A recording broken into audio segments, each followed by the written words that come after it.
Welcome to Car Shopping Questions and Answers. I'm your host, Brother Deshaun, the auto advisor. And all I care about is making sure you pay less than everyone else for cars and never spend more than 30 minutes in a car dealership. That's been my mission. I spent 14 years in the car business. Now we do these live streams to make sure you have the strategies you need to save thousands of dollars, because there's only three prices you can pay with any car. Three prices: market value, above market value, or below market value. So all we talk about here is how to pay below market value, which leads to thousands and thousands of dollars in savings. And you can start typing your questions in and we will get to them one by one. So we appreciate you actually tuning in with us. Everything what I'll be talking about on this stream is out of my new digital book. It is called Cars from Home. That's a mindset. 7 steps to saving time, money, and avoiding dealerships. You can get a copy of it anytime over the next 30 minutes for 75% off. It's normally a $97 book. It's worth every penny. You can see it's 5 stars. You can Google it. But as part of my welcome offer, I want to give it to you for 75% off. So if you get to my TikTok bio before 30 minutes or my Instagram bio, click that website there, or the YouTube comments or the Facebook comments, you'll click a link that you can activate that 75% off and get your book for $24 instead of $97. But it's only for 30 minutes, so make sure you get there before 30 minutes is up. Okay, so we're going to start out with Mary's question, which is what to say if I'm asked to make a down payment. First thing you have to realize is down payments are not mandatory, and in all but 2 cases, they're unnecessary. So down payments, let's say you're looking at a car, it's $25,000. You want to buy it. The bank will lend as long as you have good credit, fair credit, good credit, great credit, 20% above what the car's value is. So if you're buying a car for $25,000, the bank will lend another, let's call it $5,000. So they'll lend $30,000 against a $25,000 vehicle. Now, what does that $30,000 entail? Well, let's say you want to put no money down and you want to buy the car and put your taxes in the loan. The bank will approve that. Let's say you want to buy it and put your fees, which may be a documentation fee and DMV fees. Those are the only 3 legitimate fees: tax, DMV, documentation. So you put that in there. So now that takes you from 26, 25. With the taxes, you go up to 28. With the fees, you go up to 29. The bank will lend up to 30 or 20% above the vehicle's value, which is 25, which means you can do a no money down deal. It is not required. Let's say the vehicle's value is 25, but because you have no shopping strategy, you pay 28. The bank only is going to lend 30 because the price you paid for the vehicle does not affect the value of the vehicle. If the value was 25 and you paid 28, the bank's lending 30. Now, the same is true if you get a big discount. Let's say the value of the vehicle is 25 and you get it for 20. The bank is still going to lend what? Up to what? Come on, type in the chat so I know who I'm talking to. I need to make sure I'm talking to the locked in people. 30, exactly. So the loan to value ratios don't change regardless of what you pay for the vehicle. Now, as long as you are trying to get a vehicle and be with everything you want to add to your loan is within the loan to value ratios, money down is not necessary, no matter what they tell you. But what you have to understand is if you come over and you have $5,000 of negative equity, now we have to take that into consideration. Can we do a no money down deal with $5,000 of negative equity? Possibly. It's going to go back to 20% above what the vehicle's value is. So you heard, oh, maybe I get a discount, get me a nice deal, below market deal, knock $3,000-4,000 off. and I can bring over more negative equity. But the only two people who cannot do these no money down deals, and more than the majority of it, is the negative equity people, because you just have too much baggage you're bringing over. And then if your credit is too bad, where you're trying to finance everything, but even with credit being bad, they're normally just charging you a higher interest rate. They're not usually, sometimes you'll see a lower loan to value ratio, but typically the 20% is going to be customary. So it's really the negative equity that stops people from doing no money down deals in most cases. When I was at Mercedes, some of you know I worked for Mercedes for 5 years. People with 800 scores would leave with no car, negative equity. So if you have a lot of negative equity, your goal is to find a car that you can get a huge discount off of, something like, $7,000, $10,000. Even if you look at somebody like Tiffany bought her Mazda using our strategies, using the strategies in my book. She got $6,530 off. Now that's a $44,000 vehicle. So if she had $6,000 of negative equity to bring over, she could do it, because she got a $6,500 discount off the car she was buying. So this is the basis for understanding no money down, Mary. And a key is for you to understand, you need to be shopping for the price of your vehicle. The vehicle you're going to buy, you should be shopping for that with an out the door price, not with a loan. So let's say you are like, I want to buy a Hyundai Elantra. You should target whatever Hyundai Elantra you want, get the equipment, and then get a bunch of offers to see who's going to give you the biggest discount, because they're not all the same.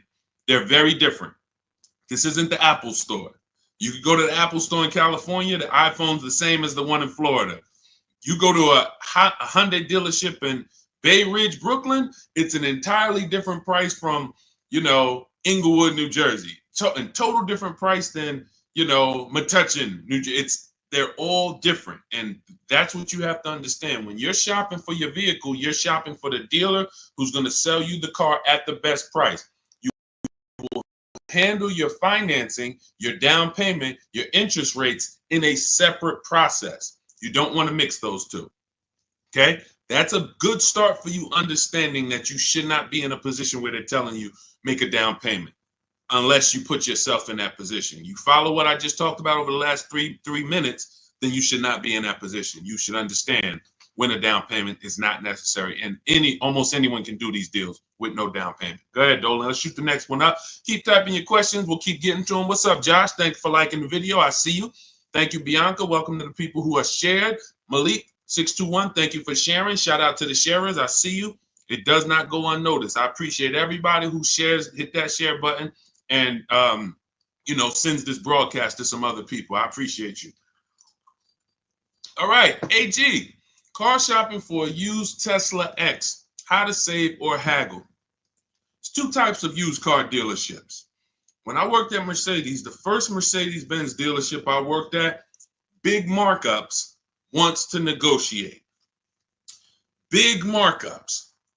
$7,000, $10,000 markups, very exclusive cars in the particular case. But even if they didn't, they didn't have to have Mercedes. There's other dealerships that do this. They're going to leave themselves big markup, and then they're going to say, hey, let's negotiate. This is also for dealers who get a lot of traffic walk-ins. They're either on a highway. They know that we're going to get 50 people on a Saturday to walk in, so they can charge. They put these prices up. And they're not trying to really sell them online. They're trying to sell them to the unsuspecting locals. Now, different dealership says, I'm only going to mark my cars up $1,500 because I want to sell a lot of them. This is an entirely different model, different mindset, different process. Where you will get in trouble is when you're talking to a dealer, or you're about to buy, you're trying to buy from a dealer that has the $1,500 markup, has already priced their car better than anyone, and you're trying to get $2,000 off because you think you're talking to the markup dealers. That's when you end up losing. So how do we know the difference? We use a process. In my book, I have a process called the multiple marketplace strategy, where we have all the marketplaces open where used cars are. if a used car is not on a website, you should not be talking about. You shouldn't be talking to anyone about it. If you can't find a vehicle on a website, a public marketplace, where every dealer wants to sell their cars, do not negotiate on these cars because they can make up prices. Let's say if it was on a website, it'd be 26. You come in, you're like, hey, I like that blue car. Hey, how much y'all asking for it? What's to stop them from saying, hey, yeah, it's not on the website yet. We're going to be asking 29. And then you're like, oh, that sounds kind of high. Well, what did you think? I'm trying to get to like 24. Now, meanwhile, if you'd have sold for 26, you probably would have, asked for, but because you think he's asking 29, now he could talk you down to 26 and you think you got a good deal. Meanwhile, the price they should have listed it for was 26 to begin with. So that's why it's a dangerous, unwinnable game to ever negotiate with a used car that you can't find on a marketplace, public, because that's where their competition is. So we're going back to our system. We're opening up all the marketplaces, CarMax, Carvana, Driveway, eBay Motors, Cars.com, Auto Trader, Car Gurus, and Carfax. 8 marketplaces. Now, all of these marketplaces have different cars. And sometimes you will see a marketplace that has a car here for 34, but the same car is on another marketplace for 32 because they lowered the price. But because you only look at Car Gurus and you're not looking at Carfax, you didn't see that when they lowered the price, this website updates faster than this one. So that's why we're on 8 marketplaces. And then we're narrowing it down based on the first thing you need to do is look at assess the market, I call it. In my book, in my multiple marketplace strategy, this is called assessing the market. What's the low prices? What's the high prices? Where the low side at? Low side is around 22. Okay, I see that. Now, the 22s are going to be garbage cars, accidents, frame damage, title messed up. But every now and then you see one for 22.5, 23, and it has a good Carfax and it has good service record, but it may not be the color you want. So now that has already set the market for you. I want it black, but I see a white one here. It has everything I want, but it's not the color. That means the low side of the market for that car is that. That's assessing the market. So now we're trying to find a vehicle there because, again, there's 3 prices that you can pay for any car. Market value, that's what negotiators pay. Above market value, that's what people who don't negotiate, can't negotiate, don't like negotiating pay. And then you got below market value, which is what people who use competitive bidding and put dealers against each other pay. Now, when we look at these low market, now we're trying to see, do we wait for a vehicle to pop up and can we screen down a couple vehicles to get to a top 3 or top 5 best choices? Once we do that, those are the vehicles, AJ, that we're going to see if we can make a final deal on, because they're already at the low side of the market. So what's going to happen? Either they're at the low side of the market and you're dealing with a dealer like the first Mercedes dealer I worked up, meaning they're not going to sell the car for that price. They're going to try to mark up prep fees and marketing fees and all types of bogus fees, but they want you to come in first. They're not going to put that online. They want people to come in and say, hey, I saw this car. And then by the time, who's ever sat down, be honest, if you've ever sat down, you came to look at a car, they were asking like 22. But by the time everything got added up, they slapped like $7,000 more on it. Warranties, all types of stuff. And you're like, wait, who's had that happen? Type me if that's happened. And I need you to dialogue. Listen, I'm talking to the locked in people. Right, I see you, Josh, 100%. Okay, so this is a tactic. Look, absolutely. So this has happened to Judy, a lot of people. This is a strategy. It didn't happen by accident. They're purposely depending on people coming in, not calling in advance, and then they want to negotiate with them. Goes back to the first deal I said about the first deal I worked at. They want to negotiate. So the prices are so now that's what we verify. That's what we're only calling those top 3 to 5 dealers and saying, hey, besides besides the price here online, what fees do you charge? Once they say, oh no, tax, title, fee, doc, all right, now we know our last step is we need to get the original window sticker price so we can find out the true discount. Because we need to know, AJ, if we're dealing with a dealer who has the markup or not.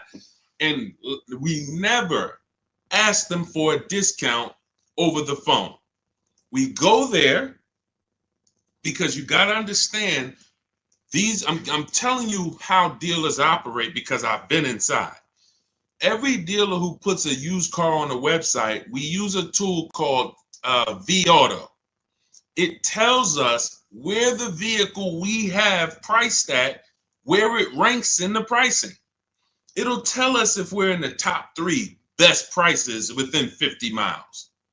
It tells us that. So when you ask them for, hey, can you take off $2,000, $1,000 over the phone, especially if the car just got there, they're going to say, nah, listen, you can come in, we can see, but the car just got here. What we do is we drive there. We already know it's the best price on the market. So either way, we're coming home with a car. Unless it just doesn't drive well or something like that. Every now and then that happens. But usually when we leave and we know we've done our assessment from home, we're going to make that deal. That's how I did with my Infinity truck. I just had to test drive it, lock the deal up. When we do that, that's all we're doing when we get there. And we already know. Now, what we'll do, we'll ask them, hey, could you take off another $1,000? If they have it, they'll do it. If they don't, they might say, listen, we don't have it. The car just got here. I only got the car marked up. You see, we know they're telling the truth because we've done the research online. So now you know if you're programmed to only, hey, if I don't get 2,000 off, 3,000 off, then I can't buy it. And you're going to miss the dealers who want to, they literally put their cars online.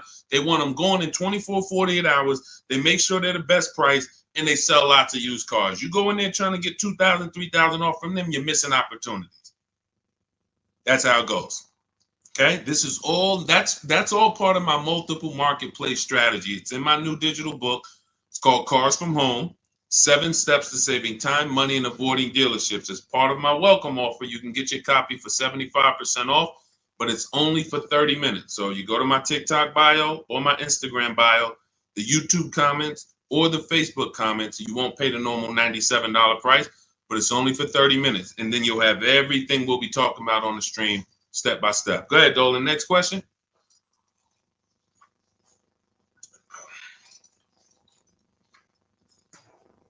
Okay, Mel, what's going on? A 5-year loan to buy a 2022 Jeep Compass. Is it good to trade in for a lease now? So this sounds like, Mel, you figured out you should be leasing, not buying. And now you're like, should I make that move now? In my book, step 1 is the leasing versus buying question, because this is the foundation of your car deal. You need to know how you're going to beat depreciation. So normally what happens is when people learn about the 8-year rule, which says if you're not buying a car to keep it for 8 years, then you should be shopping for a below market lease, not a purchase.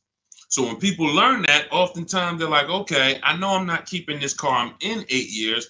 Should I wait or should I transition to a lease now? There is no benefit to you waiting. As long as your equity situation isn't so bad where it's going to stop you from transitioning to a lease, the play is to move to a lease as soon as possible, because you're not going to get the money back you're putting into owning these cars. The only people that get the money back for owning these cars are long-term owners. 8 years, 10 years. We got people on here who have cars. I'm sure some of you have had cars for 8, 10, 12 years, maybe even more. We usually get somebody on here that has a car for more than 15 years. This is the people who get all the money out the cars. So if you're keeping a car in a short term, you're not getting the money out of them. You're putting the money in, But then when you go to replace it and you see how much you're getting back for it, you're like, wait, all this money I put in, this is all I'm getting back. That's why you don't want to put the money in. And that's what happens with below market leases. You look at somebody like Zafrina. Zafrina's driving a $65,000 vehicle, Jeep Grand Cherokee. I got it here on the screen. She's paying $579 a month, no money down. So $65,000 vehicle, that would normally be $1,200-1,300. She's paying $579 a month, no money down. She's never putting the money in. Raphael, she has a Jeep. This is her second car using our process. This is my second car. Look, she said it worked. Follow 2024 Jeep Grand Cherokee 4x4. MSRP is $46,000. Well, it's $45,900, but let's say 46. Payments $549. That's a 1.19% lease. That's normally at $45,000 before we even throw the taxes in. That's normally a $900 payment on a 5-year loan. You can type that into any auto loan calculator and see. So you're going from $900 to $549. $900 is what people are paying to buy, unless they put more money down. And then, see, people never factor in their money down. So that's why I always, when I'm talking to you, I'm going to let you know how much it costs with no money down. Because if it's $900 a month with no money down, but you decide you want to put $15,000 down, you can't tell people, well, my car payment's only $700 a month. What about the $15,000? Let's divide that, and then you'll see, no, it was actually $900 a month that you put into this vehicle.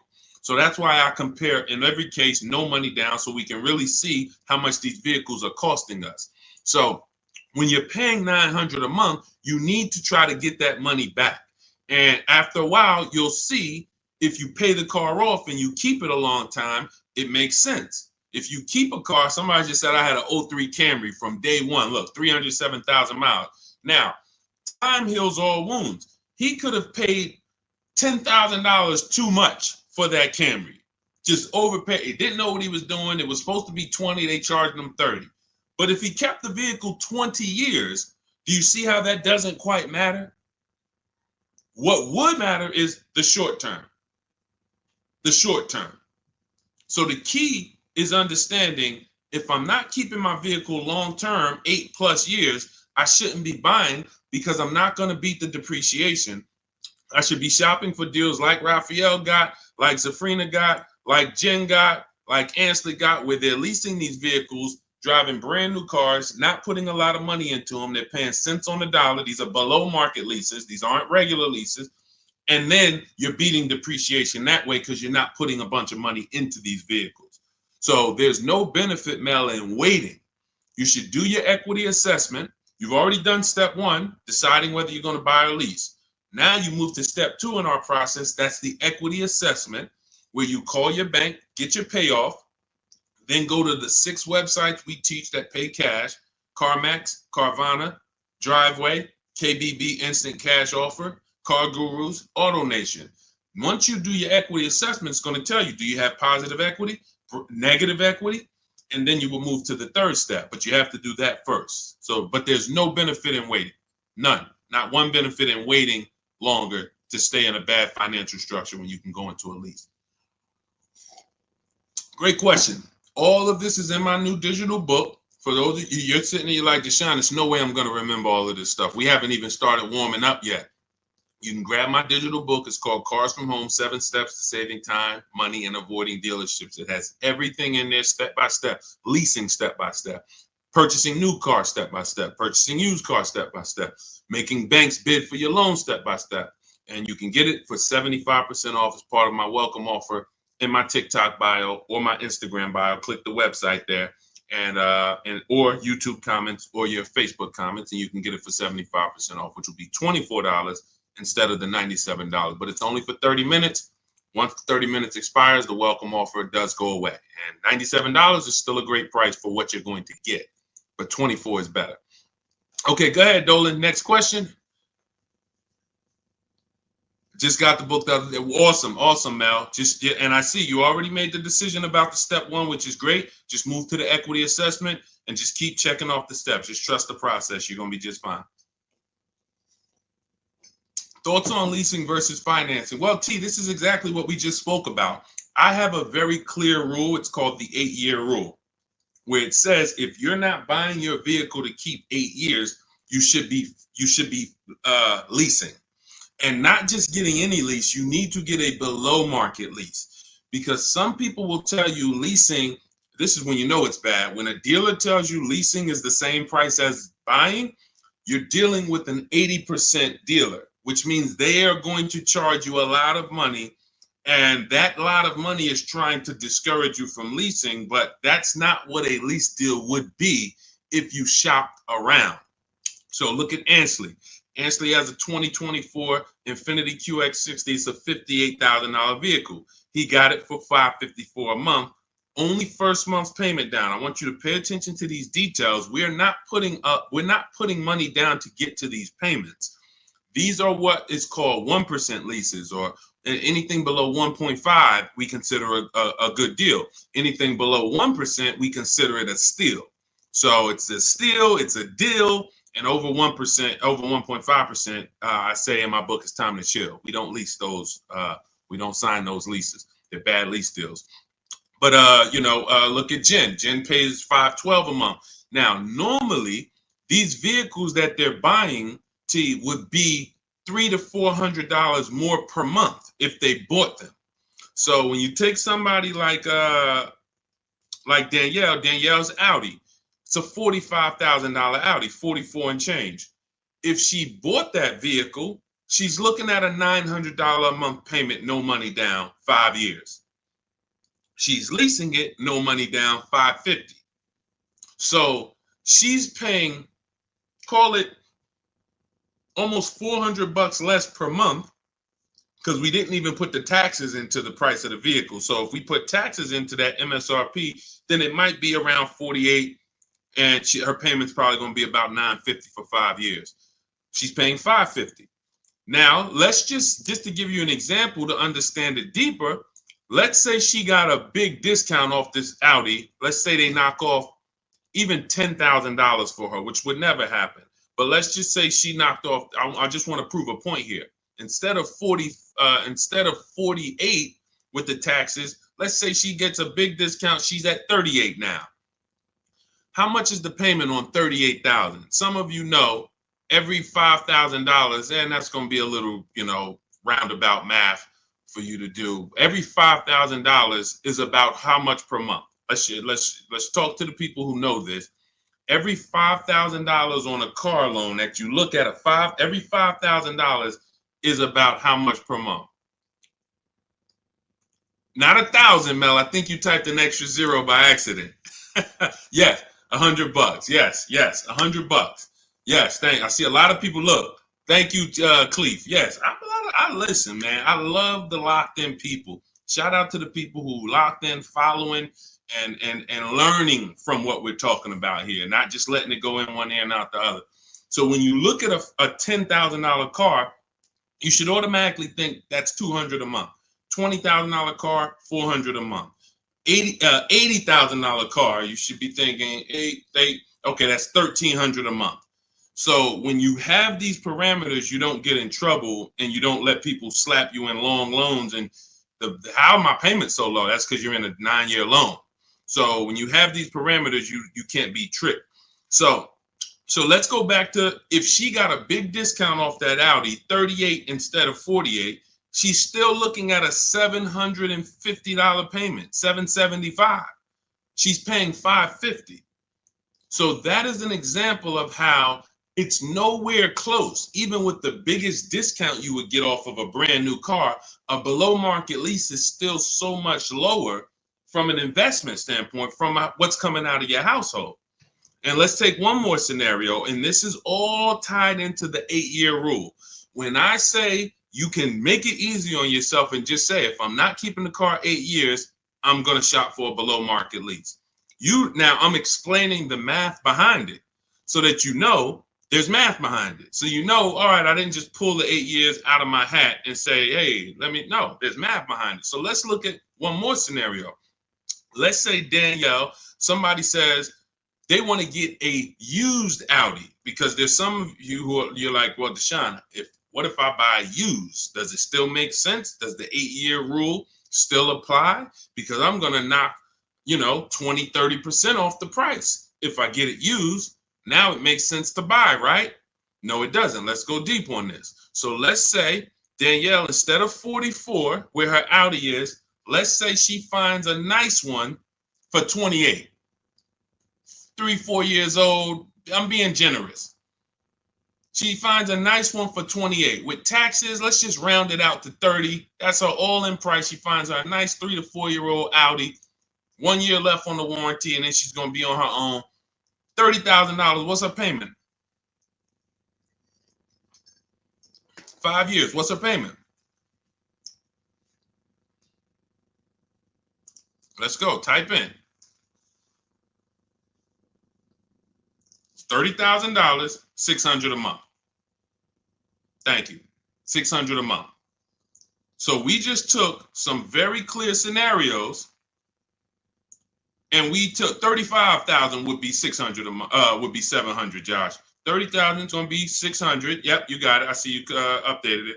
So now let's look at this. We have a scenario where Danielle's driving a brand new Audi for the next 3 years, $550 a month. Had she bought a brand new one with a dramatic discount, she's still be with a regular discount, she's going to be $900 a month. With a dramatic discount, she's still going to be it was close to it was 38. So 38, still close to almost $800 a month, $775. Then with her used version, if she bought a used version and got a great price on it, 28 plus tax, she's at $600. So every one of those scenarios is much more expensive than the purchase and then the lease, than the below market lease. And frankly, you can't really compare a 3-year-old, 4-year-old Audi to a brand new one. You just can't. Because you're only you're paying $600 a month, I'm paying $550, but the benefits even outweigh that. You're gonna have no warranty after a year. Anything goes wrong, you're on your own. You're going to, 3 years from now, your vehicle's going to be 7 years old. 3 years from now, I'm going into a brand new, another version, 2028 or whatever's going to be out then. So there's no comparison. When does the buyer win? The buyer wins in the long run. You can see the buyer's losing in the short term, right? In every one of those scenarios I just laid out, the buyer is clearly losing. Brand new car buyer paying $300, $400, $500 a month more than the below market lease, losing. The used person got a payment closer to the below market lease, but look what they're driving. 3-4-year-old car. It's going to have no warranty soon. They're going to be on their own. And then the majority of that time they have it, they're going to have no warranty. That is the life of the buyer. But after 8 years, the money paid starts to stack for the lease person. Because if I'm paying $550 a month, all right, let's say Danielle gets 3-4 Audis in a row. She just got 4 Audis, every single one of them, she gets below market deal $550. Below market deal $550. After she gets to year 8, she's paid more than these other people. Year 8, she's paid more. So at that particular point, financially, the buyers are ahead. But before that, the buyers have lost because Danielle's driving better vehicles for less. That's why it's the 8-year rule. This is the first decision you make, because if you make this wrong, you lost. If you go in to buy a car, if you go in and you buy a car, but you should have leased, you lost. I just showed you. Doesn't matter how good of a deal you got. Man, Deshaun, they knocked 15% off for me. Does not matter. If you're going to replace that vehicle in 3, 4, 5 years, you would have been better off getting a below market lease and never tying up all of that money in the vehicle. That makes sense? Type $signs if you're clear on that. Type $sign, $sign if you're clear on that. All of this is in my new digital book. That's step 1. It's called Cars from Home. It's 5-star rated. Thank you to everyone who's reviewed the book and rated it. And it's called Cars from Home, 7 Steps to Saving Time, Money, and Avoiding Dealerships. That was step 1, which is our leasing versus buying question. That's how we put our deal on the right foundation. And that's the most important question. It's literally called that in the book, the most important question. How many years are you going to keep the next car? That's when we decide leasing versus buying. So as part of my welcome offer, you can get your copy of Cars from Home for 75% off in my TikTok bio or my Instagram bio. Go to click the picture of me, click the website. and then you can activate your 75% off for the book, but it's only for 30 minutes. Also in the YouTube comments or the Facebook comments. After that, price goes back up to $97. Welcome offer is gone, but go get your book and come on back to the show. And make sure when you get the book, you screenshot the thank you page, because on that thank you page is the link to open the book. I also email you a copy, but sometimes you type in your email wrong, you type in too fast, and that screenshot has my support team's email, where you can email my support team just in case you type your email wrong and your book's not in there. So go ahead, Dolan. Next question. Keep them coming. Keep typing your questions, y'all. We will get to as many as we can while we're on. How do you calculate the negative equity? This is a great question. Negative equity, you want to calculate based on your highest possible offers. When you calculate your negative equity based on anything but your highest offers for your vehicle, then you are now putting yourself in a position where you have more negative equity than you would have. So let's say you go into a car dealership, which we never do, and talk numbers. We go into a car dealership, test drive, pick up our car, but you're there, you're talking numbers. Now they look at you and they tell you your car is only worth 16. You have $6,000 of negative equity. That means you owe 22. So your car's worth 16, you owe 22. They're telling you you have $6,000 of negative equity. Now, the problem is, if you believe that without actually doing what we call the equity assessment, which is getting bids for your car from companies that pay cash. They buy cars same day, you come out, or sometimes they send an inspector. It's a very quick process. They cut you a check and they pick up your car, right? There's 6 companies we use right now to do that. Carvana, CarMax, Driveway, Kelly's Blue Book, Instant Cash Offer, AutoNation, and Car Gurus. Now, these 6 companies bid, we get their bids. Now, let's say CarMax decides they can pay you $19,000. You owe 22.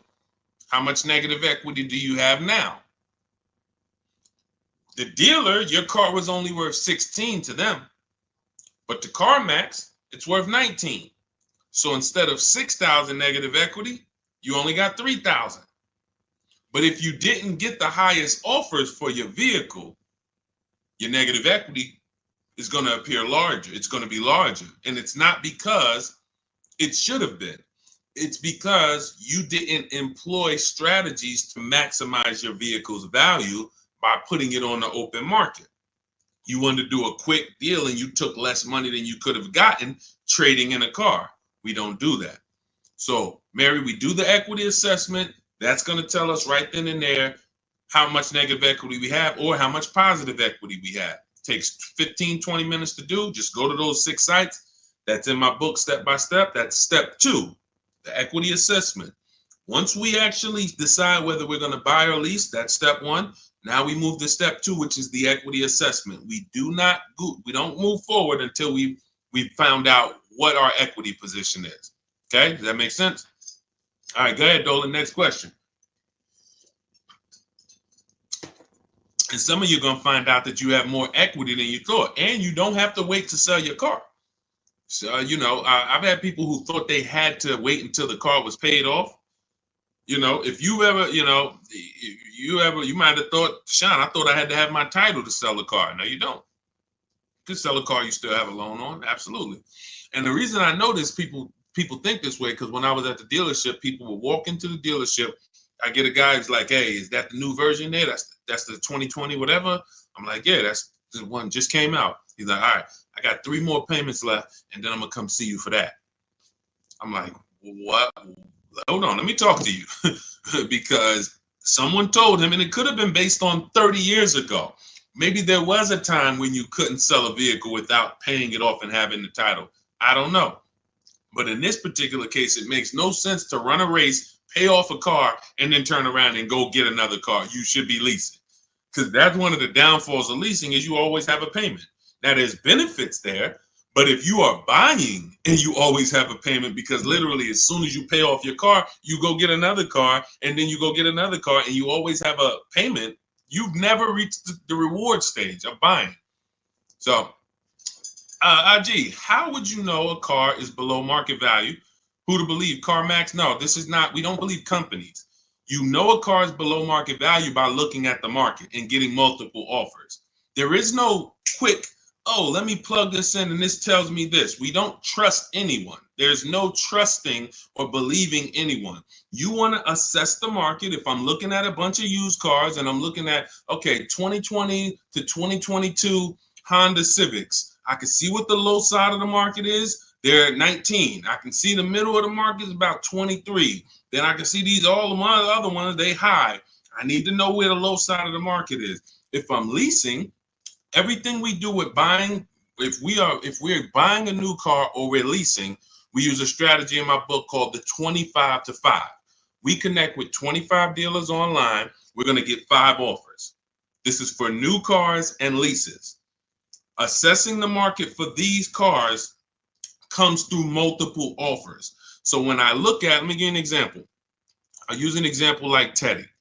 So Teddy gets multiple offers. How does he know that his BMW deal is a below market deal?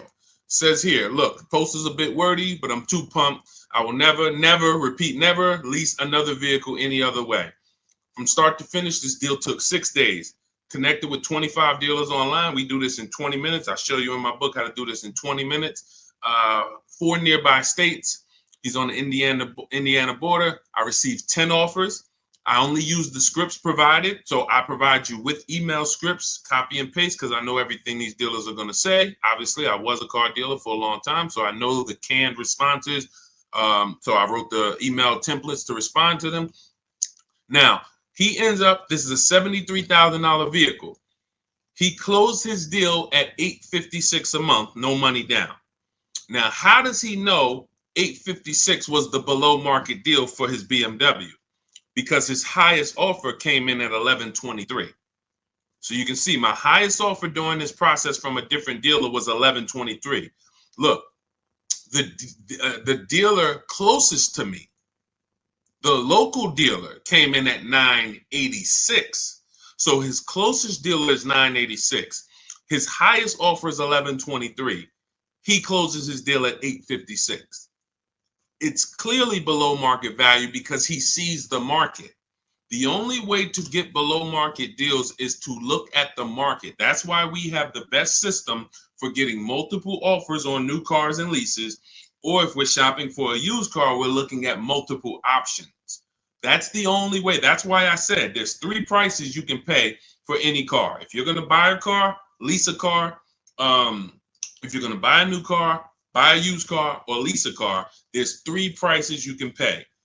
Market value, that's what negotiators get. They don't know if they're actually getting a below market deal. They're just negotiating to try to get to the bottom. But they don't know they're at the bottom because they don't even know if they're at the dealership. Let's just say, let me go back to Teddy's deal. Let me show you an example of why you can't get a below market deal from the wrong dealer. This Teddy's local dealer comes in at $986 a month. Now, we have counter offer calculators in my book. His $986 from his local dealer is not the first offer. That's the last offer. That's, hey, we're not doing anything lower than that. The highest offer, $1,123. We're not doing anything lower than that. So if somebody's in there and they're negotiating with one of those dealers, they're not going to get to $856. They're at the wrong dealer. They're at an 80% dealer, and 80% dealers want to make a certain amount of money or they're not going to sell the car. If they can't make $5,000, they're not going to sell a car. $7,000, whatever it is, I'm not going below this. Meanwhile, the dealer who beat everyone's offer at $856, maybe they only made $2,000. Maybe they only made $3,000. Who knows? But the point is, they said, I don't need to make all that. I'm going to beat my competition and sell this person a car. That's a 20% dealer. That's why I say negotiators pay market value. People who don't, if you don't negotiate and you're like, man, Deshaun, I just go and I close my eyes and just wake me up when it's over and I could drive out of here. You're going to pay above market value. So you're gonna, because you just don't have any, you don't have any fight in you, you have no strategy. But below market is reserved for the people who are putting dealers against each other, because it's the only way to know you got a below market deal is when you can look at enough options and know that you paid less. It's like this with anything. It's not just cars, TVs the same way. If you were buying a 100-inch TV, how would you make sure you're getting a good deal? You're going to look at probably 30, 40 TVs in every website. Then you're going to be, oh, this one's on sale, $699. All the rest of them is $900 and $1,000. Clearly, that's the below market deal. Same principles. Same principles. Go ahead, Dolan. Next question. You know, coincidence. All I do is teach you to shop for cars like you shop for everything else. Everything else in life, you shop this way except cars. Cars, you shop a way you wouldn't shop for anything else the way you shop for cars. Think about that. Am I right or am I right? Type right if you know I'm right. The way you shop for cars and buy cars, you won't buy anything else like that. You don't buy houses like that. You don't buy jewelry like that. You don't buy maybe jewelry. That's a little, you know, because it's sometimes tough to put people against it. But you don't buy TVs like that. You don't buy furniture like that. Just walk in and all right, go back and forth. No, you're comparison shopping. You're using the internet as your friend to get the information and start to have multiple options. That's all we do when it comes to cars. That's why we win easily. It's no struggle when you're using the internet to put people against each other. The struggle is going in and battling and begging someone to take money off when you're already about to spend 30, 40 grand with them. Imagine that. You're about to make a $40,000 transaction and you're just begging, come on, can you take off another 500? Just $40,000. All right. Best SUV to buy. This is all subjective. If you want to look at ratings, feel free to do that. I don't recommend cars because it's just too subjective. There's over 40 car companies. All of them have vehicles in every size category: compact, midsize, large, 3 rows. So there's so many categories. The key is this: find one you like based on looks. I like the look of that. And then you can come home and do what we call a quality check. This is in my book. This is in step 4. This is when we make sure the car we're shopping for is a good car. Some vehicles have a bad DNA. I want you to remember this. DNA you can't get around. You cannot repair DNA. So if a Nissan has a particular transmission that goes out between 80 and 90,000 miles, I never get it, because I would never buy that car, because there's nothing I can do to escape what might happen. It's just literally the luck of the draw. Maybe mine doesn't go out at 80, 90,000, but these vehicles are known for the transmissions going out from 80 to 100,000 miles. That's why you'll notice a lot of Nissans for sale. They got like 80,000 miles on them, 90, because people get rid of them right when the transmission starts slipping or right before it goes out. That's what happens. So you can, and this is not all Nissan. So you need to, we always type in the actual car to Google, and we type in 2000, we put the year, the make, the model, 2000 Honda Accord reliability, 2018 Nissan Altima longevity. There's three words that we use that you need to get familiar with: initial quality, reliability, longevity. This takes 5 minutes to do. Initial quality tells you, what does the data say? What are people saying about the vehicle the first 90 days? So if you're leasing a car, you're going to buy a car new or you're going to lease it, you need to know what the initial quality reports are. What are the owners saying the first 90 days of the vehicle? Is it in the shop? Is it electric problems, little malfunctions, blind spot, whatever? That's initial quality, first 90 days. Reliability is your first 3 years. So you need to know, what are people saying about this car, not my neighbor. Not my neighbor. My neighbor owns one of them. There's 10,000 out here. What are they saying? Maybe my neighbor got a good one. You know what I'm saying? Your neighbor might have just got a good one. But I need to know, what are people saying about this vehicle the first 3 years? That's reliability. And then longevity is the long run. 7, 8 years, the engine. People, you're going to see people like Motor Trend and Vehicle Engines, all these websites that all they do is study engines and longevity. What are they saying about this vehicle? Are they saying that the transmission's known to go out? Sometimes you'll type in 2018 Kia Sorento longevity and you'll see right at the top, with proper maintenance, these vehicles are known to last 200,000 miles. That's a good sign. Now all we need to do is make sure we're getting a good one that has been properly maintained. But that's the DNA. So when you ask the best SUV to buy, my goal for you is to avoid the vehicles that have bad DNA. They have bad data. Could be a year. Could be the 2018 was trash, but then they saw that the 2018 was trash and they changed it, and then they made a better 2019. So it's all up to the year. I appreciate it, Rob. Thank you so much. Go ahead, Dolan. Next question.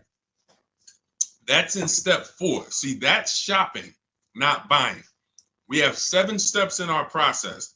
Most important question, step 1, equity assessment, step 2, deal focused budgeting, step 3, shopping, not buying, step 4, multiple offers, multiple options, step 5, paperwork and protection, step 6, and delivery is step 7, pickup or delivery. That's it. So everything I'm teaching on the stream is always going to be out of one of those steps. And for those of you who have the book, here's what you should always be asking yourself. Where am I at in the process? What step am I at in the process? Because you've come from not having a process. So you don't know what to do first. Should I be thinking about my trade-in? Or, oh, matter of fact, wait, he said don't trade. And then, all right, when do I get my loan? Do I get a pre-approval? You don't know where these things go, what order they go in. But I do. That's why we created a 7-step process that accounts for everything. So you always want to be asking yourself, where am I at? What step am I on to make sure, all right, listen, why am I focused on budgeting right now? And I haven't even decided how many years I'm keeping the car. That's my first step. That's what it's about. Okay, Judy, my Jeep lease is up in 2 months. Strange lease of 5 years. Would you finance the car at the end? You've had the car long enough and you're not owning it.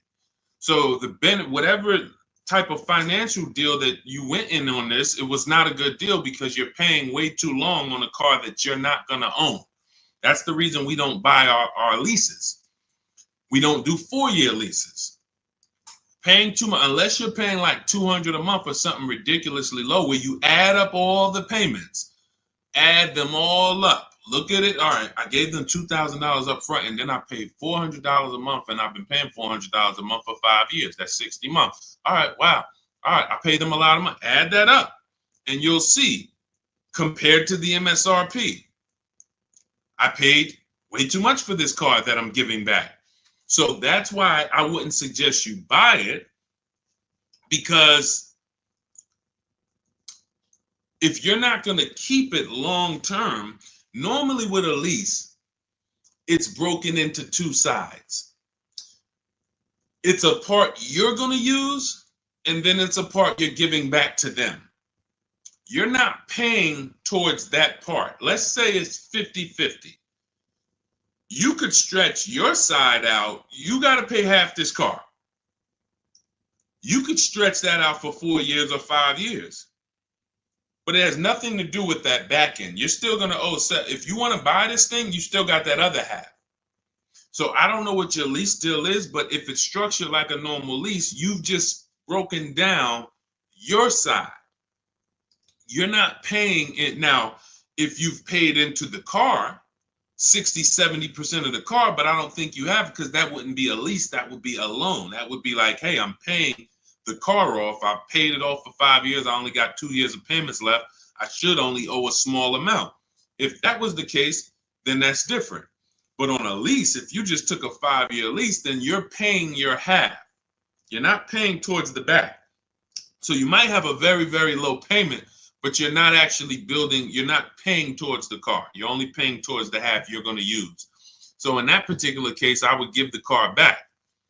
Now, again, I don't know the exact details, but that just doesn't, but here's the benefit of leasing is cents on the dollar. Look at somebody who has a Jeep. You can see here, Raphael got her Jeep. It's a $46,000 Jeep. She's paying $549 a month, no money down. So she's putting into this car $549. Let me do some math. This is why when we get away from these structures, it doesn't make sense anymore. $549 times 36, that's $19,700. Now, going back to her deal, the vehicle itself is $45,900 plus tax and fees. She's going to pay $19,000 over 3 years. That's less than what the vehicle would normally depreciate. So her vehicle that's 46 minus 19, about 27 is what's left, not to mention her tax. This is why you have to be judging the lease deal. Leasing is all about, I need a low payment and I need to pay less than I would have tying up all of this money. So once we get into these long leases, we've defeated the purpose. We've defeated the purpose of leasing. So I wouldn't finance the car at the end, Judy, unless you look at your deal and you can see that you only owe like another 10 grand or something, or 12 grand. Then okay, maybe you do pick it up on the back end, but then you should have equity, because if it's going like a normal loan and you've been paying for 5 years, you should do your equity assessment. You have equity, but if you're in a 5-year lease, you won't have equity. All right, it's just, that's a strange structure for sure, like you said, and never do it again. Unless I'm wrong about it, that's just not something that you want to do again. And hopefully you had a super low payment and you just kept the payment low for 5 years. But again, you're in the same car. There's no warranty. It's just, let's do something different. There's much better ways to benefit financially and drive, nice vehicles. Yep, you got it, Elaine. Thank you. Thanks for always tapping in. I always see your comments on my videos. I appreciate it. Go ahead, Dolan. Next question. Okay. Rita, what have you heard about the 2024-2025 Nissan Kicks? I would look at what we said over the last 7-8 minutes when we're checking the DNA of a vehicle. I ran down how we check reliability, initial quality, and longevity, and I would let it go from there. I don't give my opinions on cars. Now, what I do is I'm preparing these top 5 reports. So that's something we want to launch big in the next 2-3 weeks. We want to start giving you, based on the data, what are the top 5 worst SUVs, compact SUVs? What are the top 5 worst luxury cars? What are the top 5 best compact luxury cars? So we want to give you those things based on data, but that's not my opinion. You don't want to take someone's opinion on a car. You want to go where the data goes, because the data polls tens of thousands of people who have the car, and they report, this is what people are saying. This is what most people are saying. And that's all we want to focus on. But what I do, Rita, is go back into the YouTube video, rewind about 7-8 minutes. You'll hear my whole layout of how we check reliability, dependability, initial quality, longevity, how we check the DNA. That's checking the DNA of the car. And that's what's super important. You don't want to end up with a car that's in the shop every 3 months. I could teach you to get paid less than everyone. Yeah, all right, you use the strategies, you paid less than everyone. But what does it matter if you have a car that's now, every time you go out, check engine lights on, every 3 months, check engine light. What is this? So make sure you do that. Okay, and this is all in my new digital book, Cars from Home, 7 Steps to Saving Time, Money, and Avoiding Dealerships. We're talking about a piece of step 4, which is shopping not buying. The reason it's called shopping, not buying, is because shopping is deciding what you want. Now, you're not taking enough time to do that. You are letting people rush you in a lot of cases. And now, once we decide what we want, it only takes us 90 minutes to get it. You saw what Ansley said. He got his deal, Teddy, 6 days. I got my below market deal. Ansley, he got his Infinity truck. Look, he said, I started the process Saturday. I accepted a deal Monday. It's quick. By the time we hit the market, we are seeing below market deals like that. So it's not even a matter of needing a month or 2 or 3 to be able to do this. Now, if you have time, you can watch the market, because deals change every month. So you can watch the market and see, okay, let's see the lease deals next month. Let's see where the used car price is going next month. Are they going down, up? So if you have time, that's a benefit. But even if you have a week, you can still get a below market deal. So that's step 4, shopping, not buying, deciding what you want. And when you do this the way I'm teaching you, you'll never worry about getting a car and then 3 months later you're like, man, I don't like this car. I need to replace it, which is a loss, because you're going to lose money, because you already depreciated the car. Now you're trying to replace it. So you're going to lose probably 15% of the value, whatever you paid for it. So we don't want to do that. You want to take the time to shop. You want to choose your vehicles wisely, test drive them, and you want to enjoy the process. And you will enjoy the process when you stop mixing buying with shopping. Let me say that again for those in the back. You will enjoy the shopping process, which is deciding what you want, when you stop mixing that with buying.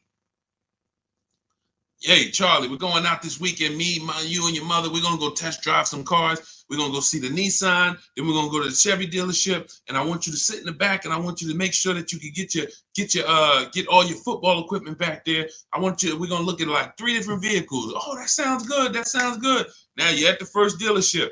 You see it. Okay. All right. What do you think, Charlie? This is nice. But yeah, this is nice, Dad. I like it. Let's go see some other ones. Next thing you know, the salesman says, hey, well, we got a sale today. So 1-day sale.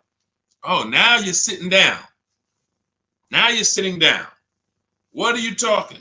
Well, Dad, what's going on? I thought we were going to the other dealerships. Yeah, son, hold on. Me and Daddy and Mom, we're working a deal here. Next thing you know, you're buying, not shopping anymore. And this is how you leave money on the table.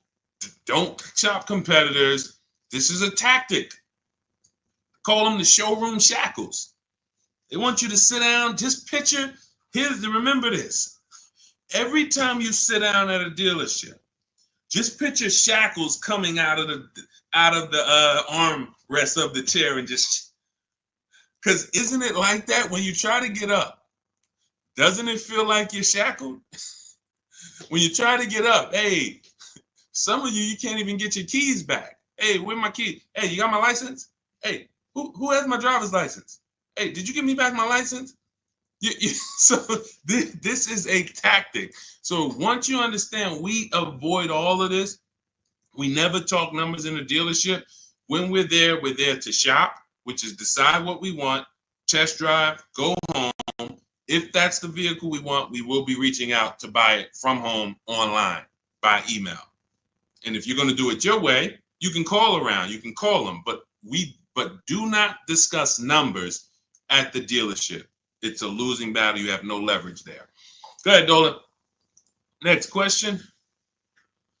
All right. If you're getting value out of the stream, can you type a $, $, $, just send $, $. Let me know you're getting value out of what we're doing.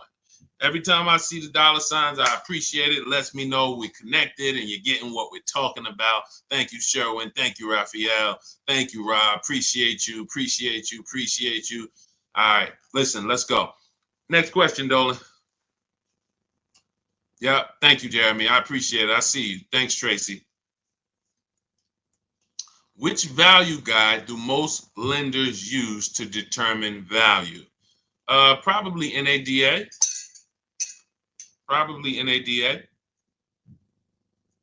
But you should be shopping for below market deals. You could, if most people are paying 25 and the bank's using 25 as the value of the car, I don't want to pay 25. Why do I want to pay what everyone else is paying? So using the strategies we're discussing, multiple offers, low market, everything we're doing, you're in a scenario where when you pull up to someone with the same car, you've paid 2, 3, 4,000 less than them if they got market value. If they paid above market value, you might have paid 6,000 less than them. And this happens. Unfortunately, it happens sometime at one dealership. I remember I was at a Mercedes dealership and a customer comes in, he's going nuts. He's like, hey, I got an E-Class. Me and my neighbor, we go out to dinner the other night. We got the same car. I'm paying $200 more than him a month. He was pissed off. Now, how does that happen? One person paid above market value. Maybe the other person paid below market value or market value, but it's a $200 spread. Same vehicle. So when you're using what we're talking about, what you're learning in my book, what I talk about on these streams, you are not anywhere near what lenders should be looking at you and saying, man, that's be good. I don't know how you got the vehicle for that price, but that's a good loan to value ratio. In case the vehicle gets totaled, we know that we're in a good position.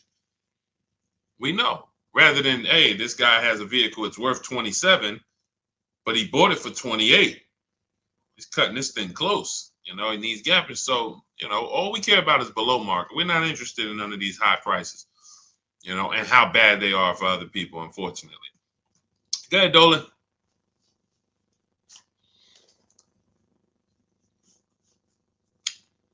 For Countess, does it matter what type of vehicle you lease? Well, every vehicle has a different lease program attached to it.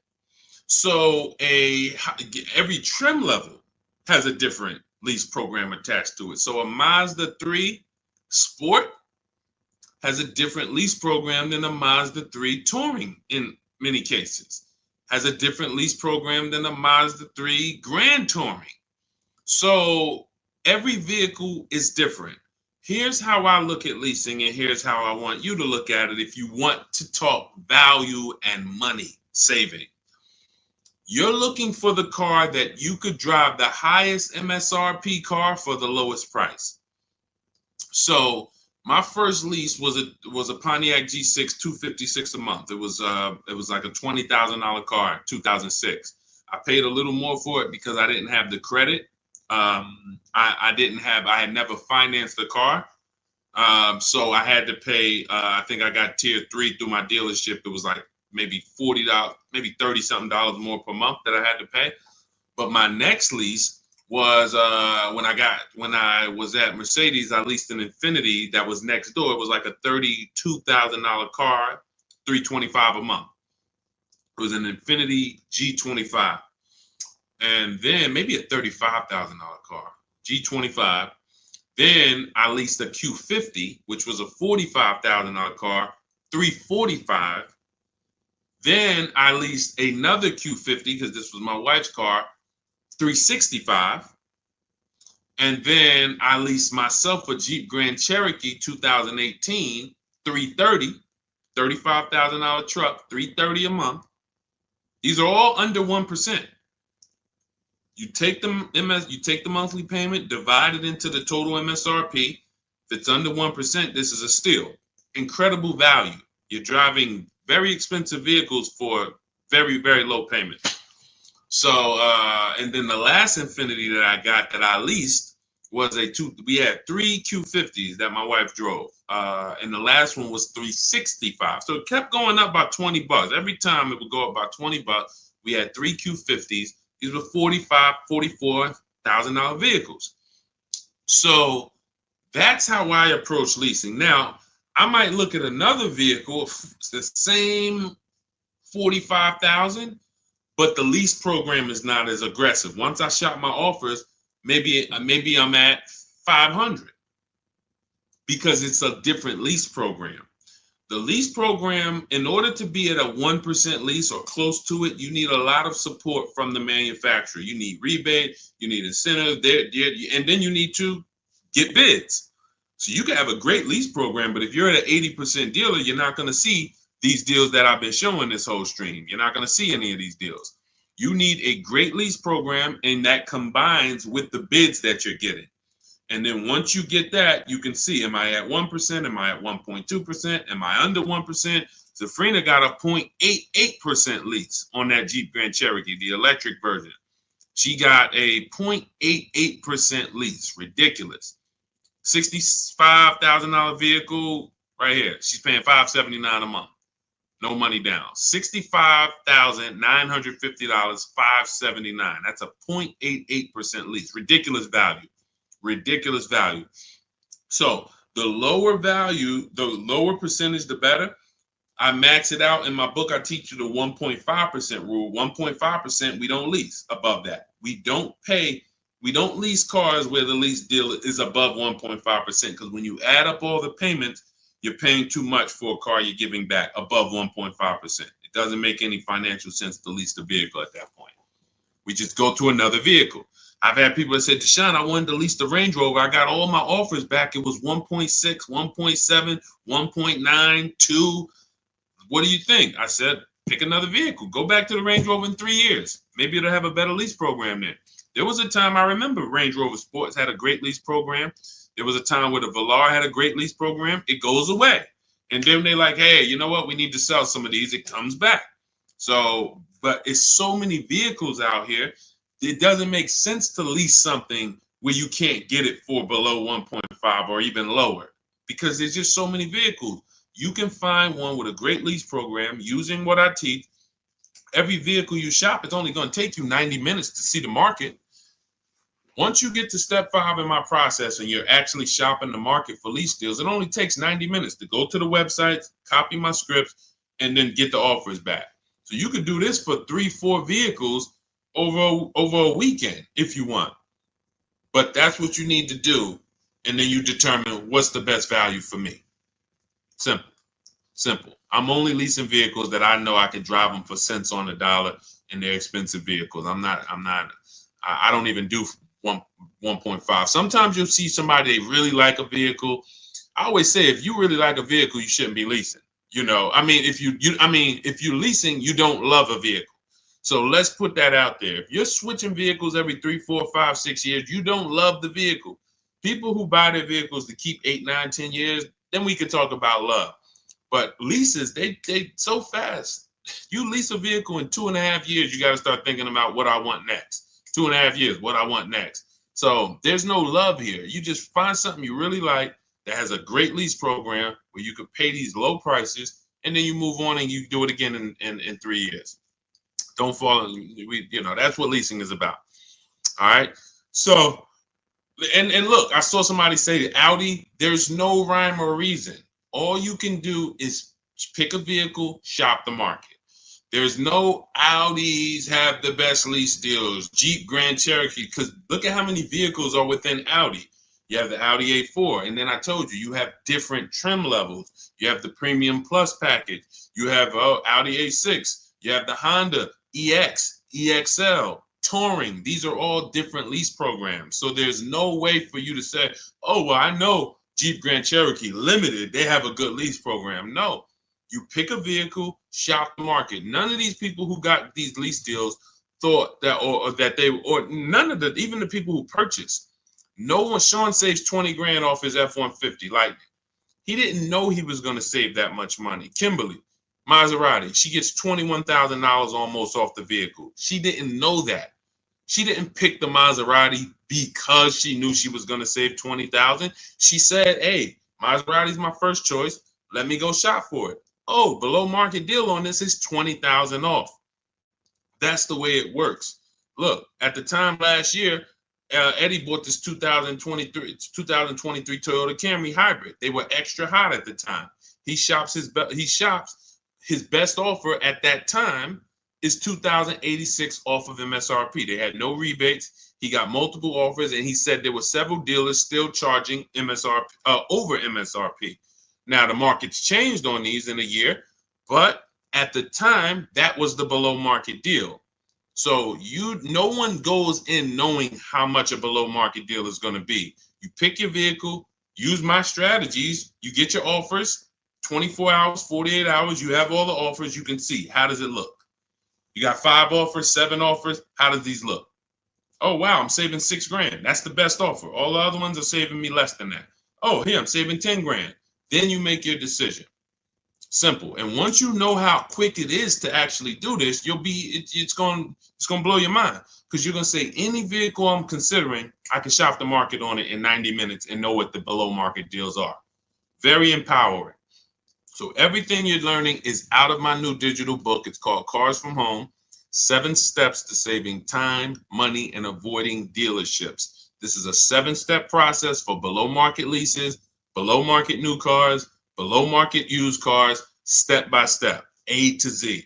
There's nothing left to chance. You can get your copy of it for it's normally $97, but 75% off, as long as you get to my TikTok bio before the 30 minutes is up, or my Instagram bio, or the YouTube comments, or the Facebook comments. That's my welcome offer. It's a digital book, so it will be in your inbox immediately. As soon as you get your book, make sure you screenshot the thank you page, because that does have my support team's email, just in case you type your email wrong. We can't email a book to a wrong email, so you could always reach out to my support team. And also on that page is the link to open the book. So as soon as you get it, you might want to open it, save it to your computer, but save the master link, because anytime I update the book, you actually get the updates. A couple months ago, Vroom went out of business. Vroom used to be in our equity assessment, used to be on our used car marketplace reports. They go out of business. We got to delete them. I went into the file, removed Vroom. Everyone who opened the book after that never saw Vroom again. So you keep the master link. That way, when I update the book, you get it. I don't charge for updates.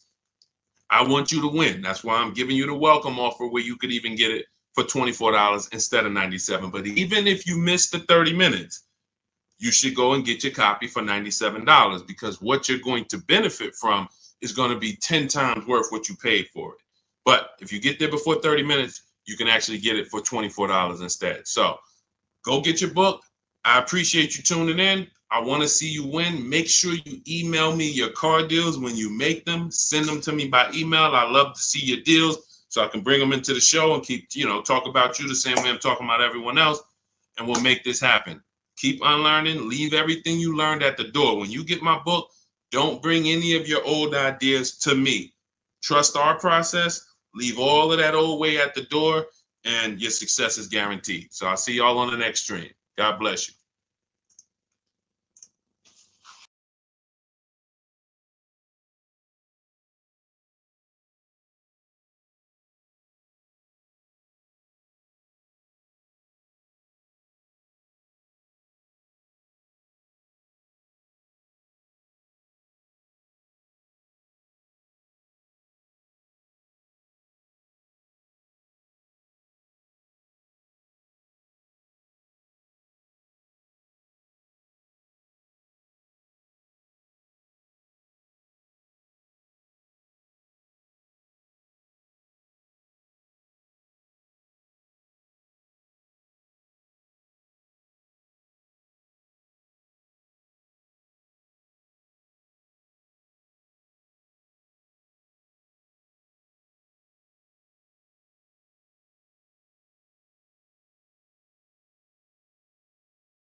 Poland's in the back. Welcome to Car Shopping Questions and Answers. I'm your host, Deshaun, the Auto Advisor. This is all we do here, is make sure that you have the answers you need to shop the way you should be shopping in this car market, and in any car market. You should be putting dealers against each other. So all I do is make sure that you know what you need to do. We don't hold back. There's no fluff here. We get down and dirty. And but I do want you to lock in. If you have a notepad, you're going to want to take notes. You're going to want to watch this recording, because we're going to be going over some stuff you've never heard before. Pretty much everything we talk about here is stuff you've never heard, you've never done, and that's okay. That's why we represent unlearn, relearn. All right, we got to unlearn the old way Everything on the show is sponsored by my new digital book, Cars from Home. Thank God it's 5-star rated. Thanks to everyone who's reviewed it. You can get your copy for 75% off in my TikTok bio, in my Instagram bio, in the YouTube comments, or in the Facebook comments over the next 30 minutes. You got 30 minutes to get 75% off, and that book will be in your inbox in 5 minutes. You'll have everything we're going to talk about on the stream and more. All right, so let's get started with the first question. What's a good mileage on a decent first car? Well, you want to look at mileage per year. So if you're looking at a car that's 5 years old, you want to consider average miles driven is 10 to 12,000 miles. That's average miles for a driver. So if you look at a 5-year-old car, 60,000 miles is just fine. You're looking at an 8-year-old car, 8 times 10, 80,000 miles, 96,000 miles. That's perfectly fine average miles for that car. Now, some people like to get below average miles. That's fine too. You know, anything above that. But here's what's more important than the mileage on the car.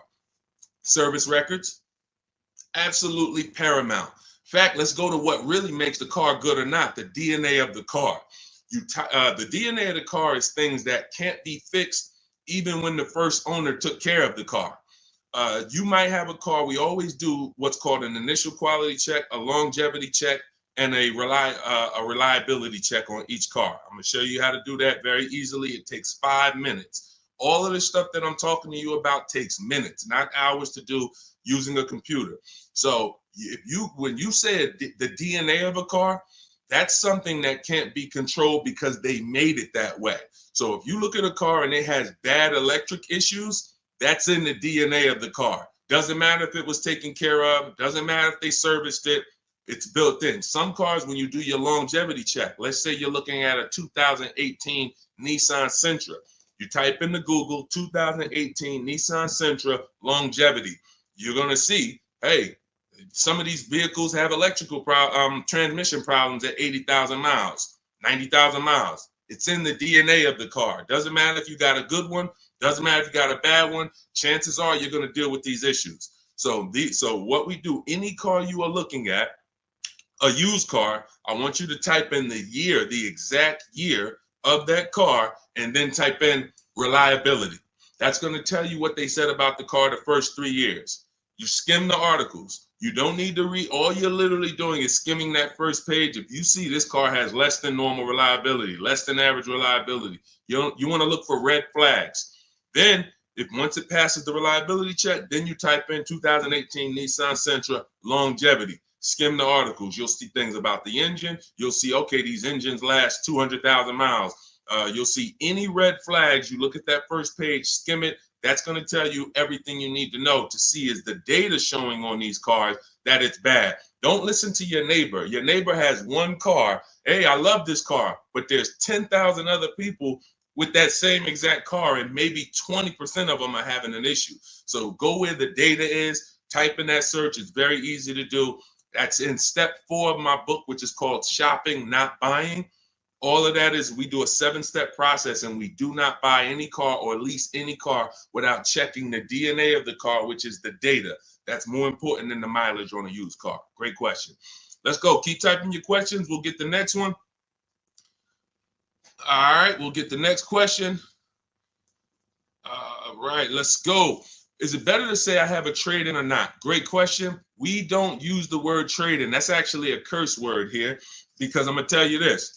If you had this phone, will you get more money? I want everybody to lock in. Stay close to your keyboards. We're going to go through as many questions as possible. If I had this phone and I wanted to sell it online, would I get more money selling it online, or would I get more money trading it in for another phone? Type into the comments. Would I get more money for this phone selling it on the open market or trading it? Sell or trade? Thank you. Sell. Okay, shout out to the people that are locked in. So that's a good indicator of why trading does not get you the most money. Trading is a convenience thing. Now, we used to have to sell our cars privately if we wanted to get more money. Used to have to list them on Facebook Marketplace, have a bunch of people come by your house. They're driving it. Hey, you mind if I look under the hood? Strange people. We don't have to do that anymore. Why? Because there's big companies that cut cash checks for our cars, and it's easy to find them. I'm going to give you the 6. CarMax, Driveway, Carvana, Kelly's Blue Book Instant Cash Offer links you to a local dealership to get a cash offer. AutoNation links you to a local dealership to get a cash offer. Car Gurus link you to a local dealership for a cash offer. This takes 20 minutes. This is step 2 in my book. I call it the equity assessment. You have to maximize the value of your current car.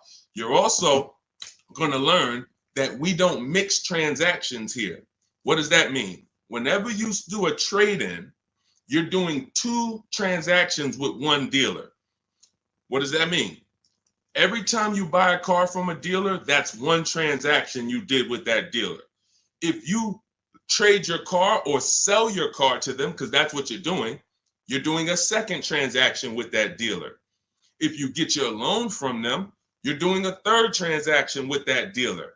And every time you do that, you're doing exactly what they want, because you're not giving you're not bidding out your loan on the open market to give multiple banks and lenders a chance to compete, and you're not listing your car on the open market, giving all of those 6 buyers that I just named a chance to compete.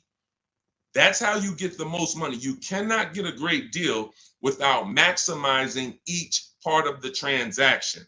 You can't think that the same dealer that you bought your car from is going to pay you more money for your old car than anyone else would have paid you.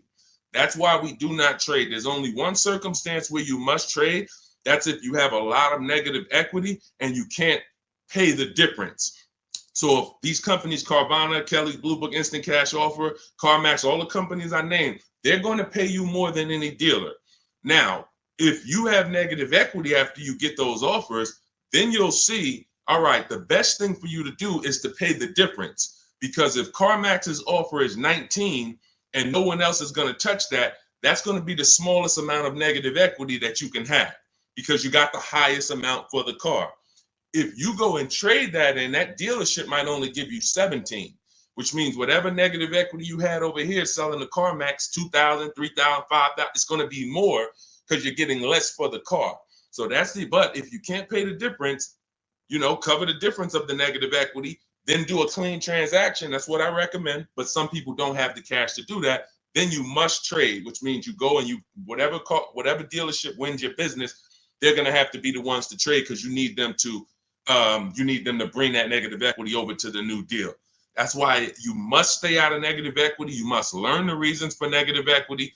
You must understand what causes negative equity, and then you must stop it. Because some of you, every single transaction you do, you have negative equity. There's a reason for that. You don't understand leasing. That is your problem.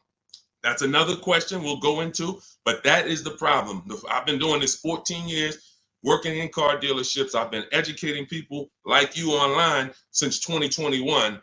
We got thousands of students, 10,000 books. So we do this. Negative equity is caused by either a short-term emergency where you switch your cars. Hey, I needed a bigger car. I thought I was going to keep this car forever, 8, 9, 10 years. But, my wife just had triplets. We needed a bigger car. We got to switch it. That's fine if you're going to pay off the car and keep it long-term. But if you're just switching cars, hey, I get a loan, 5-6 year loan, switch the car in 2 years, 3 years, roll the negative equity over. You keep doing that. The reason is you don't understand leasing, and you're in a financial structure that is going to penalize you for these short-term trades, and when you should be learning about getting below market leases. And we talk about that a lot on the stream. So great question. We do not trade. All of this is in my new digital book, Cars from Home, 7 Steps to Saving Time, Money, and Avoiding Dealerships. You can get a copy for 75% off as part of our launch offer in my TikTok bio, in my Instagram bio, in the YouTube comment section, or in the Facebook comment section. But it's only for 30 minutes. Once the 30-minute timer goes to zero, it's $97. And it's worth every penny at $97, but $24 is better. So go there, get your book, come back to the show. All right, see you in a sec. Go ahead, Dolan. Next question. $10,000 upsell. And you know what? Listen, this person grab this question, Dolan, for the next question. She said, I bought a vehicle during the pandemic, $10,000 upsell. I want to tell her about Bonita, but that'll be the next question. Let's get to C. Robinson on Instagram. We're in the midst of trying to lease a car. It's exhausting. Well, you're doing it the way they want you to do it. You're in there begging for discounts. You're in there walking into dealers, hoping you can get a good price. And what you don't understand is that 80% of dealers are overpriced. There's nothing you can do about that. Picture 10 dealerships on a block. 10 dealerships, they're all Nissan dealerships on a block. 8 of them are not going below a certain number. Doesn't matter how much you negotiate, yo, I'm not doing any better than this. And when they look at you and say, hey, Mr. Robinson, this is my best price, they're not lying. That's their best price. That's not their competition's best price. Their competition's best price is totally different. And what you have to learn is when you're looking at car dealerships, it's not like the Apple store. The Apple store, I go get an iPhone here, I could be in Southern California, it's going to be the same price. I can go up to Canada, it's going to be the same price in most cases.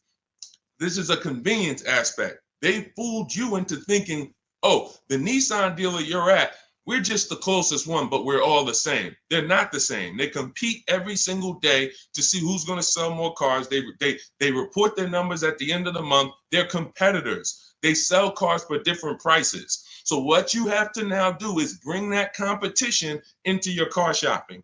You cannot do it going from dealer to dealer. If 8 out of 10 dealers are overpriced, then you need to figure out, how do I talk to all these dealers or communicate with them at one time to where I'm going to be able to get numbers from all of these dealers or whoever has a car, and I'm going to pick the winner. That is what we do. That's why our entire mindset and philosophy is called Cars from Home. There's only 3 reasons we're in a car dealership: to test drive, then we leave; to have our car appraised if we're selling it to a used car manager, then we leave; or to pick up our car because they don't deliver. That's the only 3 reasons. We are not there to talk numbers. We're not there to find out what's the specials of the day. We do all of that from home, online. You have the internet at your disposal. You wouldn't walk into a store to buy a $2,000 TV. Nobody would.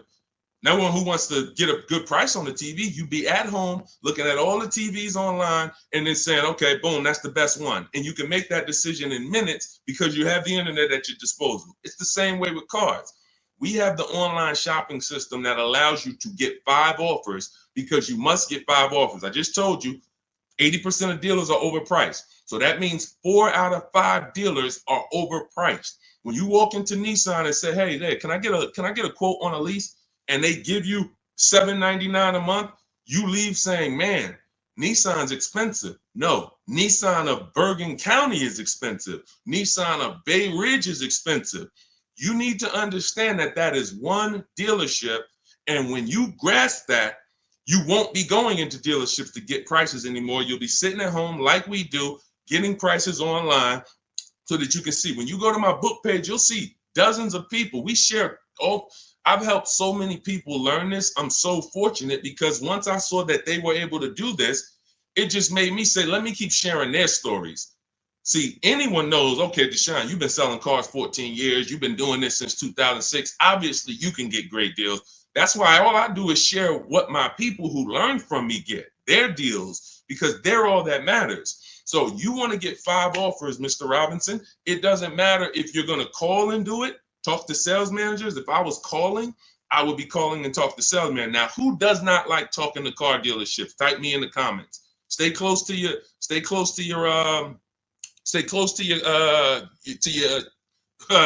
keyboard because I need to interact with you guys. Who does not like talking to car dealers? Because there are some people who do.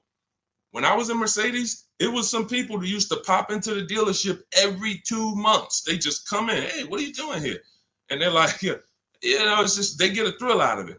But if you don't like talking to car salesmen, type me or type hate it. I would only talk to managers if I enjoyed talking to car dealerships. I would only talk to managers if I enjoyed it. I would never be talking to car salesmen about a car deal. I would only talk to managers. That's one way to do it. But it's not as easy as our way. Now, if you're not going to use my book, talk to managers. Talk to managers. You must get 5 offers because then you're going to see how the heck is the same car, same $35,000 car. One dealership's charging me $560, no money down. One dealership's charging me $490, no money down. One dealership is charging me $395, no money down. How are these offers so different?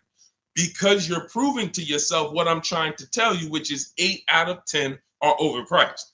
That's their best offer. Charlie, that you've been buying cars from for 17 years, you done sent your kids to him, he might not compete. He's happy as long as you keep coming in and letting him control your deal and saying, hey, I made you a good deal. But once you start putting Charlie against the competitors, you're going to see Charlie was probably overcharging you all these years. And he's happy as long as you don't shop. But everything we do is by email. We do not talk to car salesmen. Everything we do is by email. In my book, I have scripts, templates. They're all email scripts. I'm not giving you script. Hey, don't ever say you don't have a trade-in. All of this stuff they've been trying to teach y'all since 2009 that never worked, that still had you having a horrible experience. We don't do that. I'm not teaching you to go negotiate with someone who negotiates 3 times a day, 5 days a week. I'm not going to do that. But what I am going to do is teach you what to say by email to everything they're going to say to move the conversation forward with multiple dealerships at once so you can get 5 to 7 offers. That's why in my book, step 5 is called the 25 to 5, where we connect with 25 dealers online. We do it in 20 minutes, and you use my email scripts to move the conversation forward to get 5 to 7 offers. Once you get 5 to 7 offers, you're going to see the best one. You make your deal in literally minutes. This will take you 90 minutes. This is so simple to do. That old way you'll never go back to. That's the system for buying new cars and leases. Shopping for used cars is different. We still don't talk to salesmen, but it's a different system because we use the marketplaces. But that's your problem with shopping for a lease right now, C. Robertson. You are in the wrong places, talking to the wrong people, trying to beg for discounts when you need to step out of that and start making dealers bid. That's all in my new digital book, Cars from Home, 7 Steps to Saving Time, Money, and Avoiding Dealerships. It's the whole blueprint, step by step. You can't mess it up. We got grandmothers, single mothers, introverts. Doesn't matter. You cannot mess it up. So get your copy for 75% off in my TikTok bio, my Instagram bio, the YouTube comment section, or the Facebook comment section. Only for 30 minutes. Use it. You'll never have these problems again. Go ahead, Dolan. Next question. Great question. Let's go. Negative equity. Can I still get a good trade? Not necessarily. This person has negative equity and they're asking, can I still get a trade in value? I told you the first thing you want to do with negative equity is make sure you're getting the most money for your car. That's super important because if you could have gotten 18 for your car, but you're looking at 16 and you're saying, okay, based on 16, I have $4,000 of negative equity. Well, if you got 18, you'd have 2,000 negative equity. So part of this entire transaction, which I call the equity assessment, is making sure that I have found the buyers who will cut me a cash check and pay the most money. I do not go into dealerships and have them look at me and say, yeah, well, based on what we could pay, you got about 8,000 negative equity.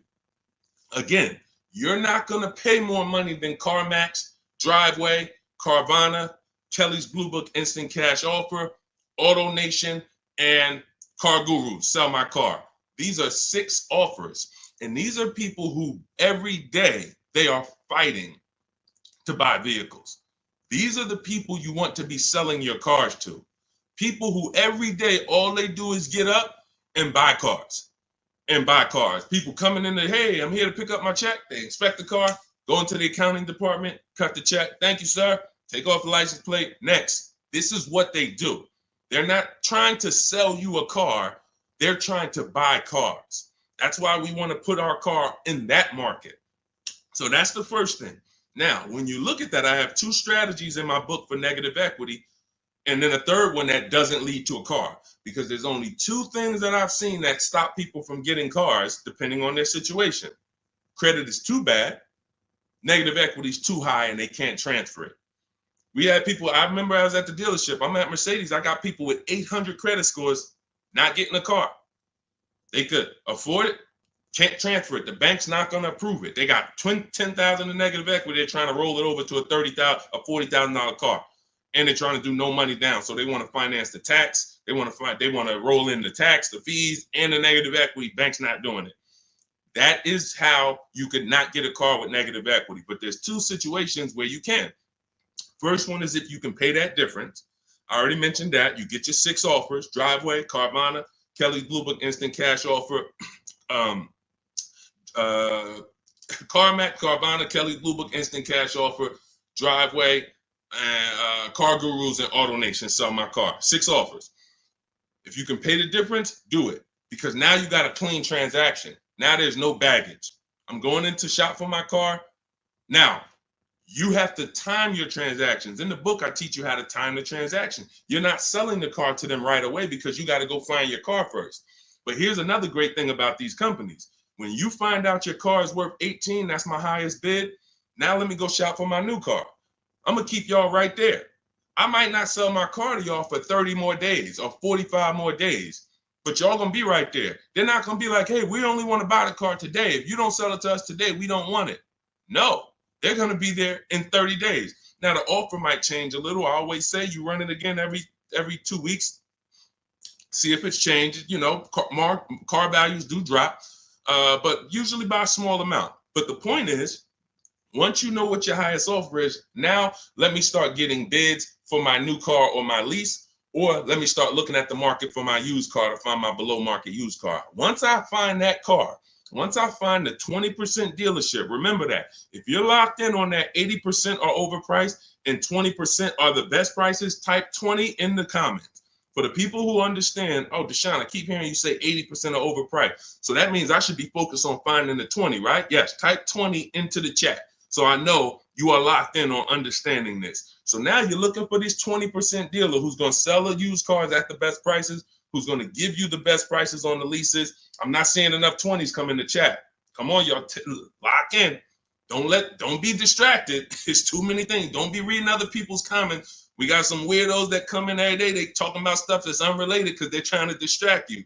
You need to focus so that you can keep the most money in your bank account. Serious financial conversation we having right now. So now you're shopping for your 20% dealer. Now, perfect. I found my below market used car. I found my below market offer on my lease. Now, as soon as I find that, I'm asking the used car manager there that I'm about to make the deal with, can you look at my car? Can you tell me what my car is worth? Now, we do this online because a dealership, no used car manager worth their weight or worth their title can't put a number on a car without seeing it.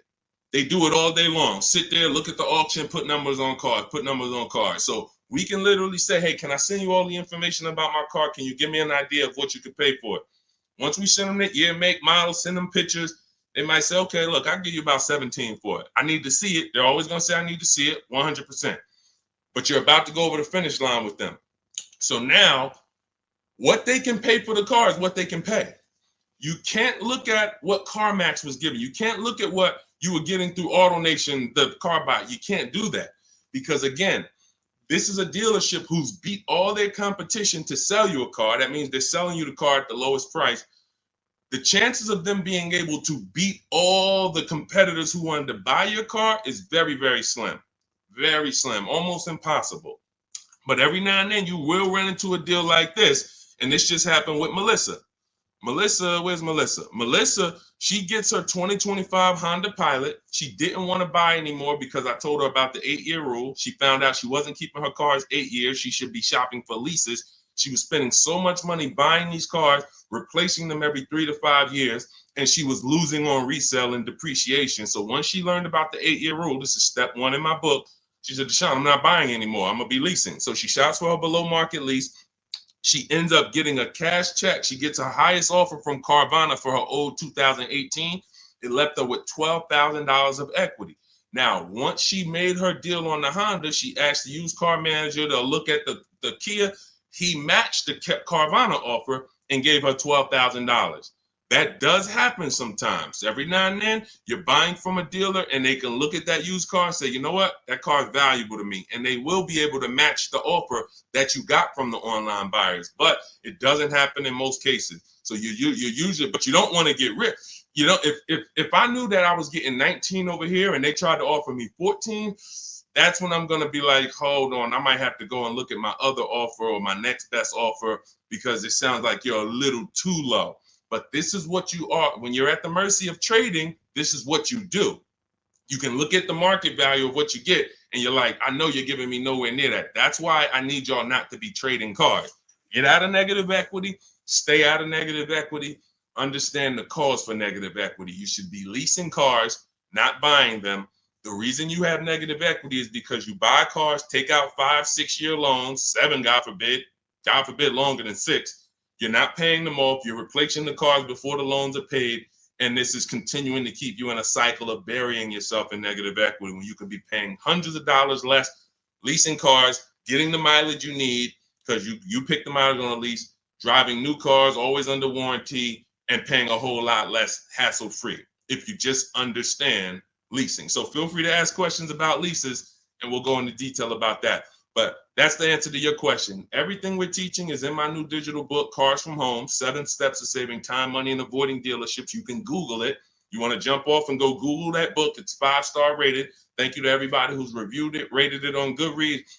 Part of our welcome offer, you get your copy for 75% off. You won't pay the normal $97 price. It'll be in your inbox in 5 minutes. You'll have everything I teach for below market deals on leases, purchases, new cars, used car, high mileage drivers, understanding leasing, everything in minutes. In my TikTok bio for 30 minutes, Instagram bio, the YouTube comment section, or the Facebook comment section. Get there before 30 minutes is up because after that, the price goes back up to $97. That's our welcome offer. Go ahead, Dolan. Next question. Shout out to the sharers and shout out to the people running the likes up on TikTok. Y'all know it's a couple people on here that know I can see the likes just going up. Y'all keep tapping the screen and y'all see those likes run up. We appreciate you. I can't share this. We can't get this message out without you. The people who take the time to share. I see you. Hello from Jennifer. She said just shared the live. Everyone who shares these broadcasts, who tags their friends, we appreciate you. Y'all are the real ones. All right, let's go. Steve Chase. The 5.3, 6.0, 6.2 GM motors with variable valve timing are throwing lifters like crazy. Beware. Okay, well, listen, that's what we would check in our reliability and our longevity checks. See, so he's talking about the engines on these vehicles and the variable valve timing engines. Listen, there are cars that are new cars that have serious problems, especially when you consider what happened in 2020 to 2023 when we had a limited inventory supply, but we had people trying to build cars to get them out to satisfy demand. So you had a lot of cars being built on the fly. But here's the thing. Step 4 of my process, which is shopping, not buying, we're doing a longevity check, a reliability check, and an initial quality check. Any vehicle you're doing, if you're leasing or buying a new car, you need to understand these 3 terms. Initial quality is what is the data saying about the car the first 3 months? What are the owners saying? Is the technology clunky? Is it hard to use? That's initial quality. First 90 days that the vehicle has been in existence, what is the data saying? Reliability is the first 3 months.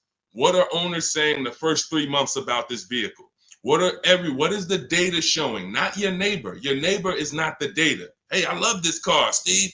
Okay, there's 10,000, 50,000 other people that have this car, and maybe 10% of them don't love this car because there's an issue going. You might have got a good one, they didn't. We need to know what the data says. So reliability is the first 3 years. Longevity is the long term. What are the reports saying about the engines, the transmissions? So how do we check this? It takes us 5 to 8 minutes. You type in the year, the specific year, make, and model of the vehicle you're looking at. You do not type in Kia Sorento reliability. No. 2019 might have been trash, but they saw the data and they fixed it in 2020 is great. You must type in the specific year. So you're going to type in 2020 Kia Sorento initial quality. And you're going to just skim the first articles on Google and see what is it saying. Okay, this initial quality, owners report these issues, electric issues. Just skim the first page, look at the major third-party websites. Do not look at any websites that were made by a dealership or the brand that makes the car. Don't look at KiaNews.com. No, you want to look at the third-party sites to see what they're saying about this vehicle. Now, you move to, once it passes that check, You move to the reliability. 2020 Kia Sorento, reliability. Skim the articles. What is it saying? See any red? This vehicle, owners report less than average reliability on this vehicle. That's a problem. So once it passes that check, we move to the last one.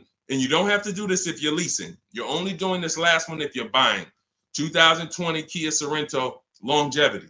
That's going to tell you right at the top. Owners report these engines last 80, 90,000, transmission issues, 80, 90,000 miles. Or sometimes you'll see right at the top, these vehicles last 200 to 300,000 miles when taken care of, well maintained. That's a great sign. Now, how do we make sure that the vehicle's been well maintained? That's a different issue. We talked about that a little earlier. This is how we do it with service records and all of that. But you must check what Steve is talking about is the DNA of the vehicle. That's what I call the DNA of the vehicle. An engine that they made, a transmission that they made, a steering system that they made. It's either good, great, or bad. If you got problems, you can't change the steering. You can't find one that was well maintained and taken care of and say, all right, great. Now I don't have to worry about those issues. Yes, you do, because they made the car like that. They made it with a bad steering system. They made it with a bad transmission. So when you do that, this is step 4 in my book, Cars from Home, 7 Steps to Saving Time, Money, and Avoiding Dealership. Step 7 is delivery. But step 1, most important question, leasing versus buying. We go into that. Step 2 is the equity assessment to make sure we get more for our vehicle, for our old replacement car. And that includes leases. Some of you didn't know you could sell leases. We've been doing it for 3-4 years, teaching people how to do it. That's in the equity assessment step. Step 3, we structure our deal. Step 4 is called shopping, not buying. Step 5 is multiple offers and multiple options. We're in the market. Step 6 is paperwork and protection. Step 7 is delivery. So step 4 is where we make sure we're not getting bad cars with bad engines, Steve. So the warnings is not there. If people are going to do what I just said, they're not going to be a victim of what you just said. If they're not, yeah, they'll end up with a car that's in the shop every 6 months. And that was an easily avoidable problem. So you can get your copy of my digital book in my TikTok bio, my Instagram bio, Facebook comments, or the YouTube comments for 30 minutes only. You get 75% off as part of our welcome offer. Go download your book. It'll be in your inbox. Make sure as soon as you get your book, you screenshot the thank you page. Right on the thank you page, it says click below to open your book. And I'm sending you another copy by email. But every now and then you type your email in wrong. You don't, and we can't send an email to a wrong email. So make sure you screenshot, get my support team's email. Just in case you type your email wrong, we can make sure you get your book. All right. Great concern, Steve. That's how we address it. Yeah, Dolan, pull the next question in. All right, great questions today. I'm loving these questions. What's going on, Duchess of Kings? I probably butchered that. Forgive me. Should I sell Hyundai Sonata that is highly stolen vehicle? I'm not understanding that question. Should you sell the Hyundai Sonata, which is a highly stolen vehicle? You're gonna have to, try to clarify that question. Now, Dolan, there was a question on TikTok I mentioned earlier about somebody who said they bought a car during the pandemic, a $10,000 upsell. It's from Hey, it's Elmo. Okay, perfect. Hey, it's Elmo says, I bought a car during the pandemic, $10,000 upsell. This is the sad part about what happened during the pandemic. They made you think that everyone was selling cars at those prices. And that's where I birthed the system that I teach about making dealers bid so that you can see that 80% of the dealers, even back then, were overpriced. I had friends in the car business, still do that, with managers that I was calling during those times. And we were talking about what dealers were doing. And it was like, some of them were disgusted with it. Very, very few of them were moving like that. They were selling at list price. Very few were giving discounts, but no one was charging $5,000, $10,000 over sticker. So I knew that. And my mission was to teach people back then that you have to get bids from multiple dealers, because the 80% who you guys know are the overpriced dealers. If you've been on this stream, 80% of dealers are overpriced, 8 out of 10. If there's 8 Kia dealerships on the road, 8 of them, no matter how much you negotiate, are never going to be as low as the other 2. The other 2 are the competitor. They want to beat their competition. They don't care if they make $1,000 profit on a deal. As long as they're beating their competitors, they want to do it. These other dealers will be like, hey, I need to make at least $4,000 on this car. I'm not selling it. That's what you're dealing with. And they're not giving you the rebate. So all of this stuff happened during the pandemic because people didn't know how to shop. So one of the most popular vehicles during the pandemic was this vehicle I'm showing on YouTube, Facebook, and Instagram. It's the Kia Telluride. And Benita, you can look at the year. This was 2022. We were still seeing people pay $5,000 and $10,000 over sticker for these Kia Tellurides. Benita comes in, she gets bids, and she ends up with a lease at $600 a month, $600 down. She gave them $600. She drove off. There were people, and if anybody is willing to say me and tell your story about the Kia Telluride, there are people that were paying $800, $900 a month for this exact same vehicle. They were leasing them and buying them for $5,000 and $10,000 over sticker. She ends up, I don't know if she got a discount, but she probably did because you couldn't get to a $600 payment on a Kia Telluride back then without a discount. So what does that tell you? It's always going to be deals. It depends on how you shop. Somebody came to me in the gym. First thing he said to me was, man, when is the car market going to get better? We have been getting deals since 2019. There's never been a point in time in my life where I couldn't get a below market deal. So what you got to understand about the car market is it's three prices, always three prices for every car. Every time you buy a car, you need to lock in. There's three prices that could be paid. Market value, that's what most people are paying. Above market value, that's what some people are paying because they have no idea how to shop. They're easily manipulated. Dealers know how to make them pay more and have them think they won. Happens all the time. And then below market value. Below market value is reserved for the savvy people with strategies. You don't get a below market price by accident. You don't get a below market price by negotiating.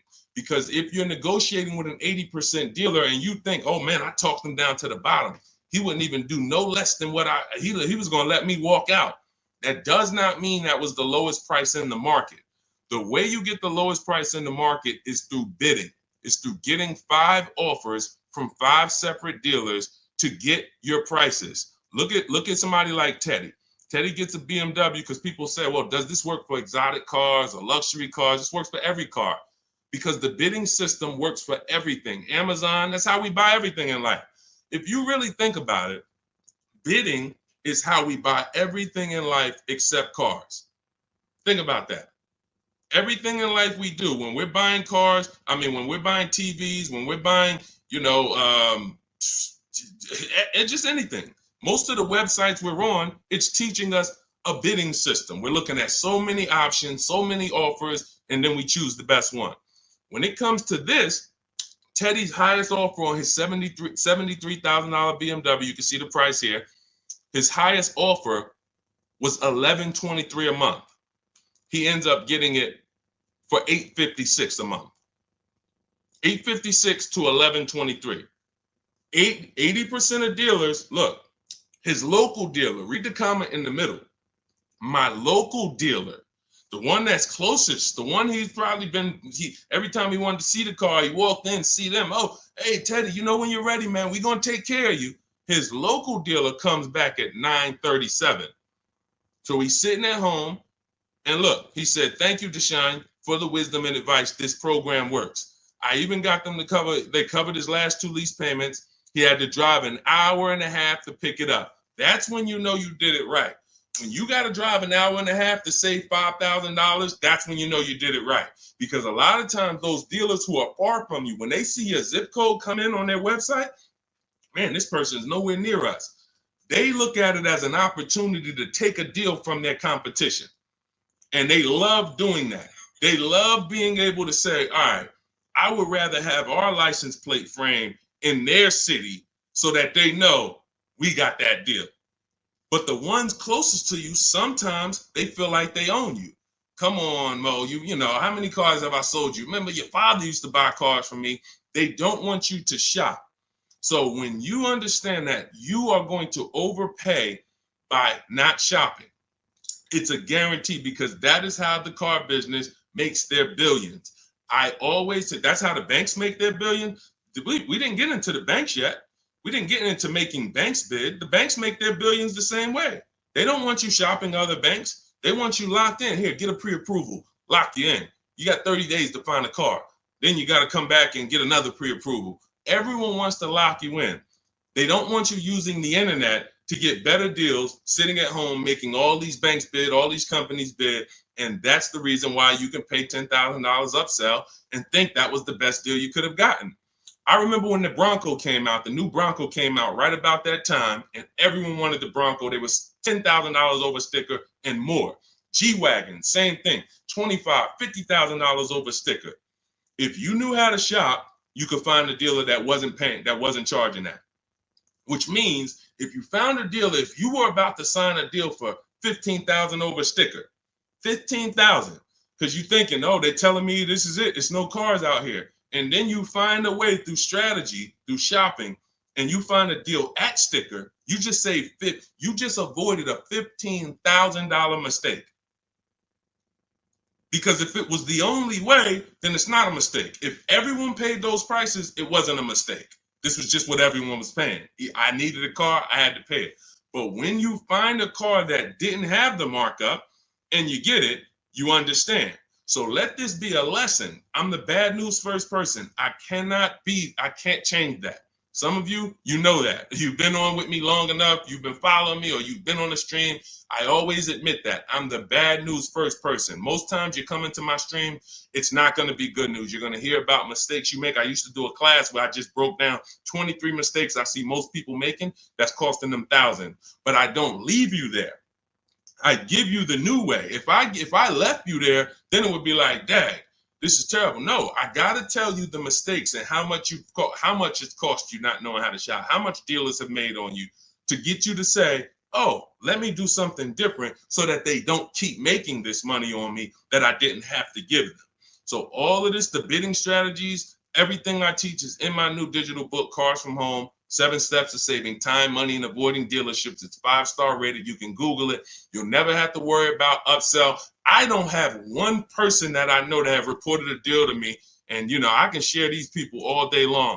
You guys know all I do is share people. Eddie, Kimberly, Charles, Sean, huge discount, $20,000 discount. Kimberly, $20,000 discount on her Maserati.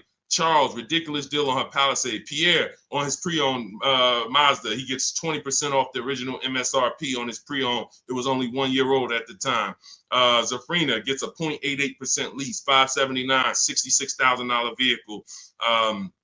Tiffany, use my book, $44,000 Mazda, ends up getting $6,500 discount from home. All of these people are making these deals from home. Teddy, we already talked about. Look, Jared, use the scripts. Lowest offer $565 a month to $520 a month. 2024 Volkswagen, no money down. No one who has learned from me has ever paid over sticker. We don't really even accept sticker price.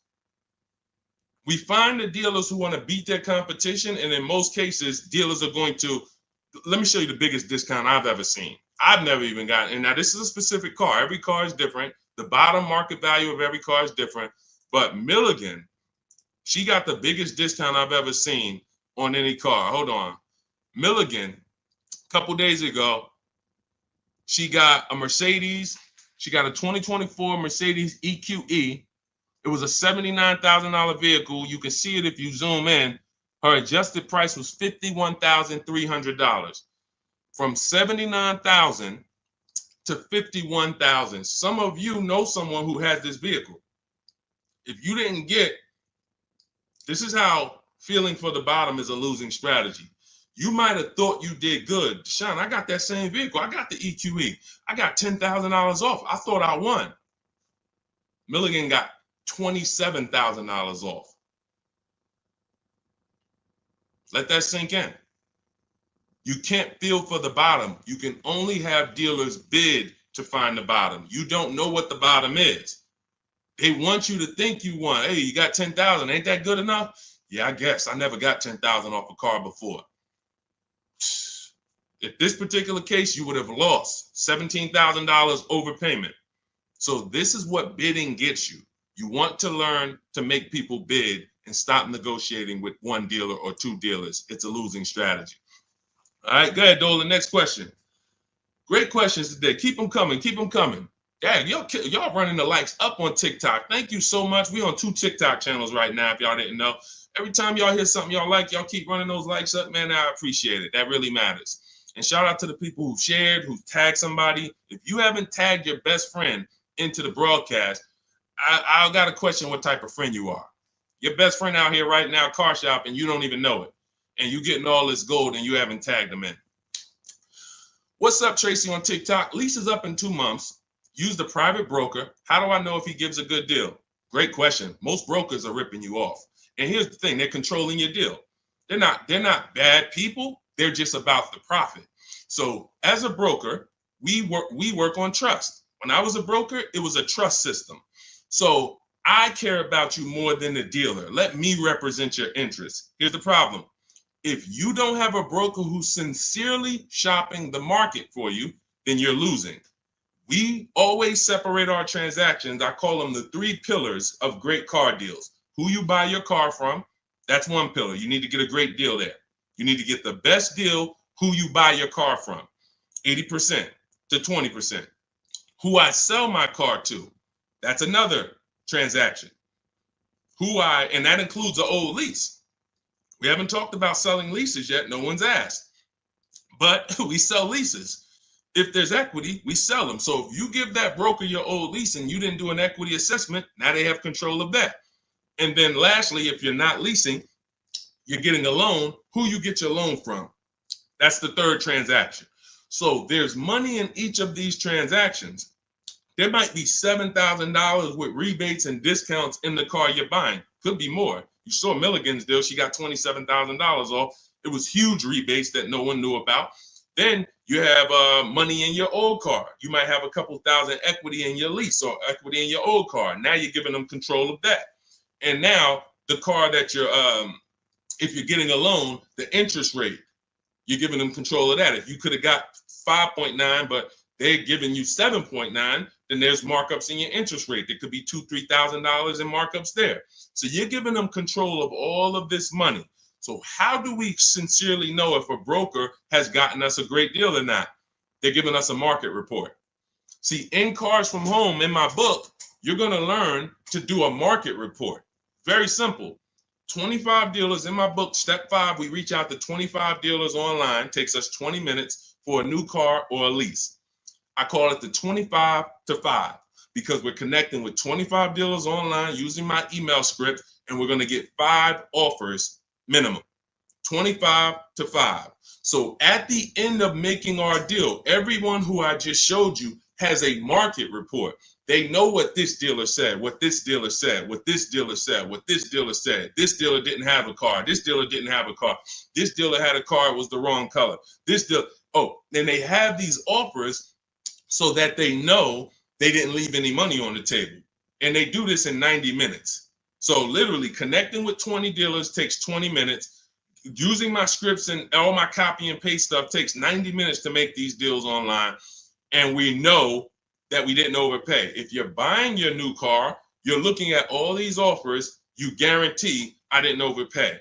If you're getting your selling your old car, what are the numbers from CarMax, Kelly's Blue Book, Instant Cash Offer, Carvana, Driveway, AutoNation, and Car Gurus? What are those 6 offers?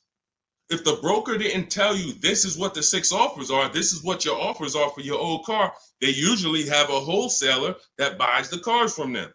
Hey, this person wants to sell a car. Hey, what could you pay me? And then this wholesaler cuts them a check for $1,000, $1,500, $2,000, and then they take the car. They're using their network.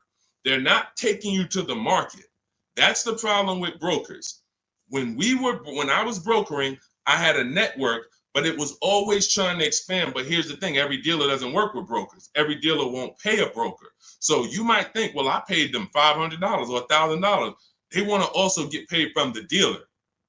The dealer cuts it. That's why most brokers make deals with the same dealers, because those are the dealers who do business with brokers. They'll cut them $1,000 check, $2,000 check. If you bring them a heavy customer who gets a G-Wagon, they'll cut them a $4,000 check. If that's not in their network, they're not going to shop you to those people. So you're giving control of people, you're giving control of thousands of dollars of your money to someone who's going to control it on a process that you could do in 90 minutes once you learn my strategies. It's no point in you could be a broker. Anybody who uses my strategies could literally go to people in their town and say, hey, man, I'm a master at this. Pay me $500, I'll shop for you. This is how I would broker. I would be getting reports. If I was shopping for a used car, using my strategies in my book, the multiple marketplace strategy, you're able to see the low side of the market. I teach you how to assess what are the low side, what's the high side. I teach you how to narrow it down to your top 3 to 5 choices. I teach you how to get the new car price so you know what the real discount is and what the real equipment is. You could give that to a customer. They'll be like, no one's ever done this for me. That was worth every bit of the 500 I paid you, 700 I paid you. But if a broker is not doing that and giving you a transparent spreadsheet of offers, then they just controlled your deal, sold it to their network, and collected the biggest check for you, for themselves. That's how it works. So get your copy of Cars from Home, my new digital book, 7 steps to saving time, money, and avoiding dealerships. Part of our welcome offer. You get it for 75% off. It'll be in your inbox in literally minutes. You can go to my TikTok bio, my Instagram bio, click the website, or my Facebook comments, or my YouTube comments. Click the website to activate your 75% off.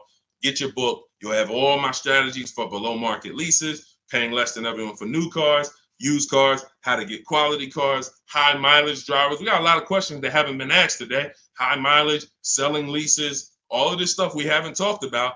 That's all in there step by step to make sure you pay less than everyone else and you do it from home without having to negotiate or beg or have down payments or any of the stuff that they want you to think you need.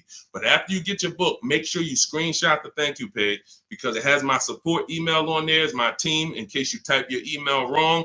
We'll make sure you get your book. We can't send the book to a wrong email. Also, as soon as you get your book, you'll see a link below. It says click below to open your book because you might want to just open it and save it right there to your computer and then come back to the stream. But go get your book. It's part of our welcome offer, but it's only for 30 minutes. Once the 30-minute timer is up, price of the book goes back up to $97. And some of you knowing what you know, knowing what we've covered in this stream so far, you understand the book is worth every bit of $97. It's worth more than that. That's a book that I could actually sell for $297. And the people who get it would be like, this book was worth every bit of the $297. So even if you miss the 30-minute timer and it's $97, it's worth every penny. But you need to get your book if you don't want to bother remembering this or whatever. It's my whole blueprint. And Google it. Google it if you want to hear from your peers about how great the book is. Thank you to everyone who's reviewed it, everyone who rated it. It really matters. All right. Goody from TikTok. Does your book explain how to find out if dealership has rebates? So a dealership doesn't have rebates. The manufacturer has rebates. See, they make you think we have a military deal. We have rebates. No, it goes to the region because the manufacturer has to keep the dealerships competitive. So he can't give one Jeep dealer $2,000 rebate without giving it to the other Jeep dealers. It doesn't come from the dealership. It comes from the manufacturer. This is a clue for you to understand that one dealer can't do something another dealer can't do. If one dealer who earned your business, when you use this bidding system and you start getting at least 5 offers for cars, beats everyone else, you'll see, wow, they're taking off $10,000. These other dealers wouldn't take off no more than $5,000. What, did they have better programs? No, they didn't. They just were comfortable selling and competing against their competitors to beat them, and they gave you all the rebates and everything they had to make a deal with you. These other dealers wanted to make $5,000 on you, $7,000 on you. They weren't going to go below that. So when they said, hey, Goody, that's our best offer, they weren't lying. That's their best offer, but it wasn't their competitor's best offer. So the only way you are going to get the rebates is for you to understand you cannot ask for them and get the truth and know the truth. You have to get bids to reveal the truth. You could have a $5,000 rebate on a vehicle. Dealer might come to you as you walk in because you're negotiating and that's what they like. And then you say, hey, give me your best price. And they say, okay, well, I'll give you this. And by the way, we got a $2,000 rebate I threw in there for you. Oh, that's great. Now you think you're doing good. They just told me about a $2,000 rebate I didn't even know they had.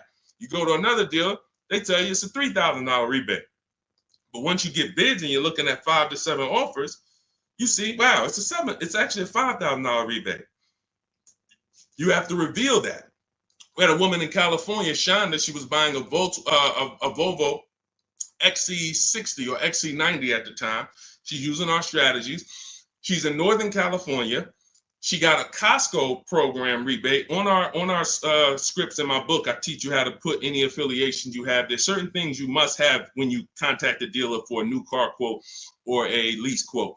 They need to know your zip code, what you do for a living, what vehicles in your household. Many of you can't get quotes because you're just not giving the dealer what they need to actually give you a quote. So that's why I have the templates in there that you just fill in, send it to them. So on her deals, she sees that there's a rebate for Costco members. There's also some other rebates, but she found out that the best price she was getting was in Southern California. It was $3,000 or $4,000 less than all the dealers in Northern California.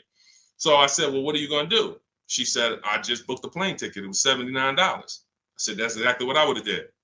I'm flying to Southern California to save almost $4,000. It cost me $100 for a plane ticket, and I'll drive back up to Northern California in my new vehicle. See, you must reveal the rebates. Dealers will tell you there's 5,000, there's 8,000, but if you're dealing with an 80% dealer, and all of you who've been on the stream, you know the 80% of dealers are overpriced. We've already talked about the 80 and 20. Out of 10 Volvo dealerships, 8 of them are going to be overpriced. No matter how much you negotiate, you can't win. You're never going to get a below market price from the 80%. But the 20% are going to reveal what the true rebates are. They're going to reveal what they have to work with. They're going to, if they have $5,000 of negotiating room and they're trying to beat their competition, they're going to give you like $4,000 of that plus the rebates. They don't care if they're only making $1,000 on the deal because they want to sell the car and beat their competition. The other dealers, the 80%, they're not there. We're not making less than $5,000. We're not doing the deal. And that's it. We'll sell it to somebody else. We'll sell it to somebody else who doesn't know how to shop. We'll sell it to someone else who walks in and tries to negotiate with us.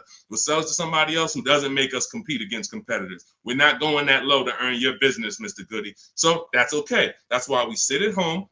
We talk, we communicate with not just them, but with all of their competitors. That's why the strategy in step 5 is called the 25 to 5. You're going to be connecting with 25 dealers in 20 minutes using my email scripts to get 5 to 7 offers. And next thing you know, you found the highest offer, the best offer, and it might be an hour and a half away. Look at Sean's deal where he saved $20,000 on his F-150 Lightning. Some of you may know someone who has this vehicle. Didn't save 20 grand off of it. Look, he said $73,000 F-150 Lightning. He ends up getting $49.90 discount plus $15,500 in rebates. Now, I go to him and I said, look, because some of you would have been like, wow, that sounds like a good deal. We need to go and take that deal. But here's what I had to ask him. I had to ask him, if you don't know, if you haven't seen the other offers, we don't know for sure this is the best deal. We don't know for sure this is the best deal because what if you could have been Milligan and you could have got $27,000 off? Type $signs if you want all the money off. Type all the money if you want all the money. If you would be mad saving $20,000 because you could have saved $27,000, if that extra $7,000 would make you mad, would bother you, you didn't get that, type all the money. Type $signs if you like Deshaun. Yeah, I don't care if I'm getting 20. If I could have got 27, I want the 27. So this is how we prevent that. You must get offers to find out. So the $15,500 discount from Sean is we don't know it's the best offer until we look at the other offers. Now let me find the clip where he explained how he had to go outside his state. Hold on, I got a lot of pictures here. He had to go outside his state to actually get the best offer. Hold on. Here we go, right here. He says, I guess I could have put a little more info on here. Yes, he said, I got about 15 quotes. I couldn't find anything under MSRP. I ended up expanding my search to 150 miles outside my area to find this deal. I'm going to another state to pick this up, which is something I never would have thought before. And I can't see the rest because the comment's blocking it. So he was local minded like you. I'm just going to find the best deal locally. Once he starts using my systems and finding out, wait, I could talk to a dealer that's 200 miles away from me the same way I'm talking to a dealer that's 20 minutes away from me. He expands his search. The dealer who's in the next state over saves him 20 grand total, gives him all the rebates. He drives to the next state to pick it up. That is how you win. What's up, Aways? Good to see you. That is how you win. Local business is dead. That doesn't mean the local dealer won't win the bid, but they must win the bid. Car dealers are not your friends. Hey, you might have been, it's going to be hard for you if you've been inviting your car salesman to the barbecues and they know all your kids and all of that. The whole thing is trust. That's what they're basing it off of. And watch this. If they don't mind competing, you can still come to the barbecues. But I need to make you compete with your competitors, because I need to know if the price you're giving me is truly the best price. And if I've been your customer for 10, 15 years and you sold cars to my family, then every time you see we need a car and you see I'm putting you up against your competitors, you should be like, well, that's Mr. Goody right there. You go out, talk to your general manager, go to him and say, hey, look, I know we don't normally sell a car below this, but this guy, he's shopping different now. He used to just walk in and let us negotiate with him, and we make five grand on him, 4 grand, 3 grand, 8 grand. And now he's making us shop. I don't really want to lose this guy's business because they buy a lot of cars. Can we do something to beat all our competitors? Talk to your general manager and get it done. I go to his barbecues, he's invited me over. I know his kids. But if they get mad at you because they're like, wait, come on, what do you mean you put me through all of this now? Then you understand. You've been making money on me for years, and now you're pissed off because I'm making you compete. That's good. We needed to know that. Thanks a lot, Charlie. Hey, hope you enjoyed the barbecues. You won't be back. All of this is in my digital book, my new book called Cars from Home, 7 Steps to Saving Time, Money, and Avoiding Dealerships. You can get it for 75% off as part of our welcome offer. In my TikTok bio, click the picture of me. My Instagram bio, click the picture of me. You'll see a website there, and then click the button that says 75% off my new book as part of our welcome offer. I have one in the YouTube comments or the Facebook comments, no matter where you're at. Get your book, but it's only for 30 minutes. After that, price goes back up to $97. So $97 is worth it.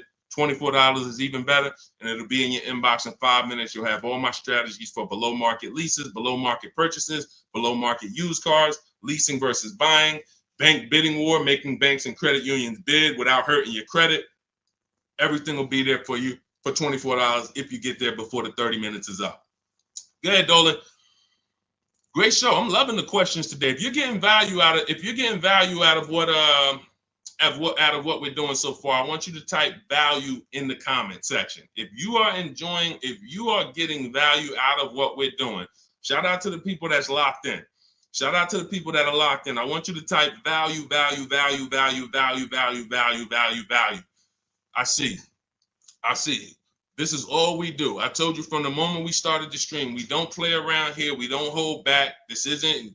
All we do is, all I want you doing is emailing me and writing me with your car deals. I want to be pulling your deals into the stream, just like I'm showing Rosalie, just like I'm showing Jen, just like I'm showing Ansley, just like I'm showing Vincent, just like I'm showing, look, Tasha. I want to be pulling your deals into the stream. And that's all I care about. Everyone knows I can get below market deals. There's nobody on this stream that would be like, hey, Deshaun, man, you've been in the car business since 2006. Absolutely. But your deals is what proved the system worked. Once I saw people doing this in 2021, it proved to me that the system works. Now let's just have more people use the system.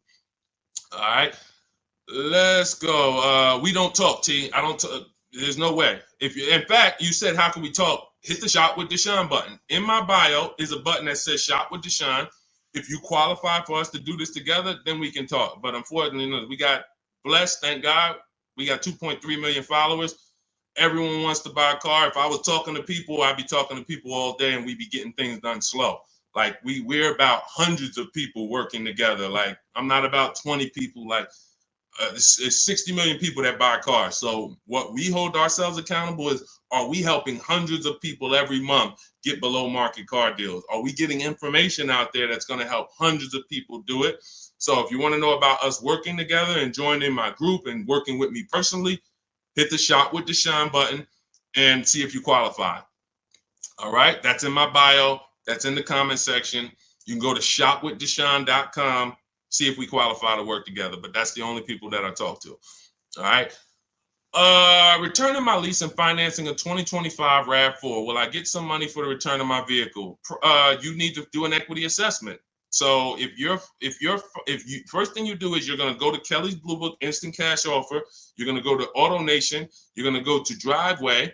You're going to go to Car Guru, Sell My Car. You're going to go to CarMax. You're going to go to Carvana, and you're going to put all the information about your vehicle into those websites. And when they get to the part where they say is the vehicle owned, leased, or financed, you want to type owned. You just want to know what the raw value is without them knowing it's a lease or purchase. None of that. Just want to know what the value is. You're going to call your bank. You're not going to do this process takes 20 minutes, and we've had people make $3,000, $5,000, $10,000 doing the equity assessment. Don't be lazy with this. Call your bank, ask what your payoff is, and when you find out what your payoff is, compare it to the offers. And then you're going to ask, do I have a third-party restriction? The third-party restriction doesn't limit who you can. It doesn't limit your ability to sell. It limits who you can sell to. So if you are selling to a third party, that means you can sell to Carvana. You sell to CarMax. You don't want to buy your car and then resell it. We had a lot of people doing that during the pandemic. They were paying taxes and fees to buy, and they end up making little to no money. They literally were buying the car saying, oh, well, I could buy it for 20 and resell it to Carvana for 25. But when they bought it for 20, they had taxes, fees, and by the time they went to sell it, they only made $1,000. When we could have just bid that out to a used car manager, because again, the third party restriction doesn't limit your ability to sell. It limits who you can sell to.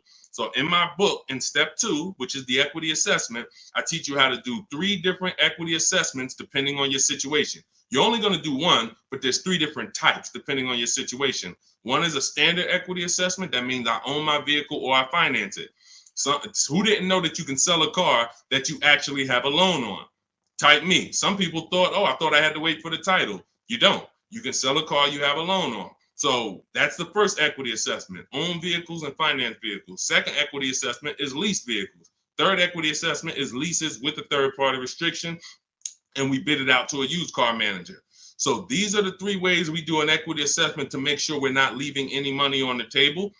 And that's it. We've had people make thousands and thousands of dollars. And during the pandemic, it was even more because cars were worth $7,000 to $10,000 more than they were. So we had people making, I sold my Jeep Grand Cherokee lease. I made $9,000. I sold my mother's Mazda CX-5 lease back then, and she made $10,200. So that's all throughout my pages. I've helped people. People be like, yo, I made $7,000 using your strategies to sell leases.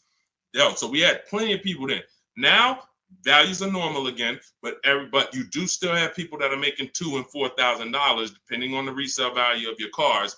This happens, and some of you low mileage people, you're like, Deshaun, I signed up for 45,000 miles, but I only put 20,000 miles on it. Oh, you're going to sell the car, you're going to make money. So we're going to do that's the equity assessment. But here's what I'm also concerned about: you're going from a lease to a finance. You're not keeping your car 8 years. You should not be financing. You're going to pay a lot more. To lease a RAV4 might be $400, $500. To buy that same RAV4 with no money down is going to be probably $800. So you're going to put a whole bunch of money into this transaction to go into a purchase coming from a lease. Very rarely does that make financial sense because you have to have changed your lifestyle altogether. You have to go from, all right, instead of leasing and driving new cars for cents on the dollar, I'm going to go to a purchase. So here's what normally happens. You overpaid for your first lease. They charge you a ton of money on your first lease. You didn't realize that they were charging you a lot of money, and you think that's normal. You think, well, that's just what leases are. You're not doing these deals like Danielle, where you're driving $45,000 vehicle. She got a $44,000 Audi, and she's paying $550 a month. Or Greg, $56,000 Kia EV6. $527 a month, no money down. All of these are no money down deals. You can read the comments if you're on Facebook, if you're on YouTube, screenshot the comments. Look, Maserati, Kimberly's Maserati, $91,000 vehicle, first month's payment. Look, down payment, first month's payment only, $944 a month. That's a 1% lease. Look, Charles, Palisade lease, $48,000 vehicle, $597 a month, no money down. Look, Zafrina, $66,000 Jeep Grand Cherokee, $579 a month. You're not doing leases like this. They overcharged you for your lease. You overpaid for it. And now you're like, well, I might as well buy the car. I've had people say that on comments. Well, leasing, it costs the same amount to buy. Well, you just overpaid for your leases and you think that that's normal.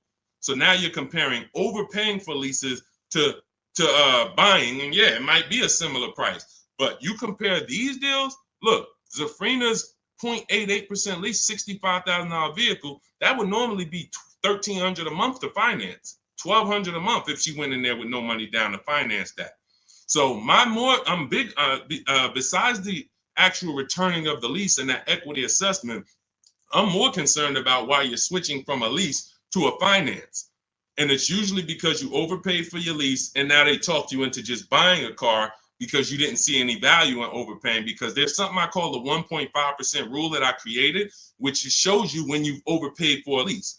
You take the MSRP of the car and you just multiply it by 0.015. Your payment cannot be any more than that with no money down at 12,000 miles per year. So if I took my car, if I'm looking at a $50,000 car, the max I do multiply by 0.015. The highest my payment should be with no money down is $750.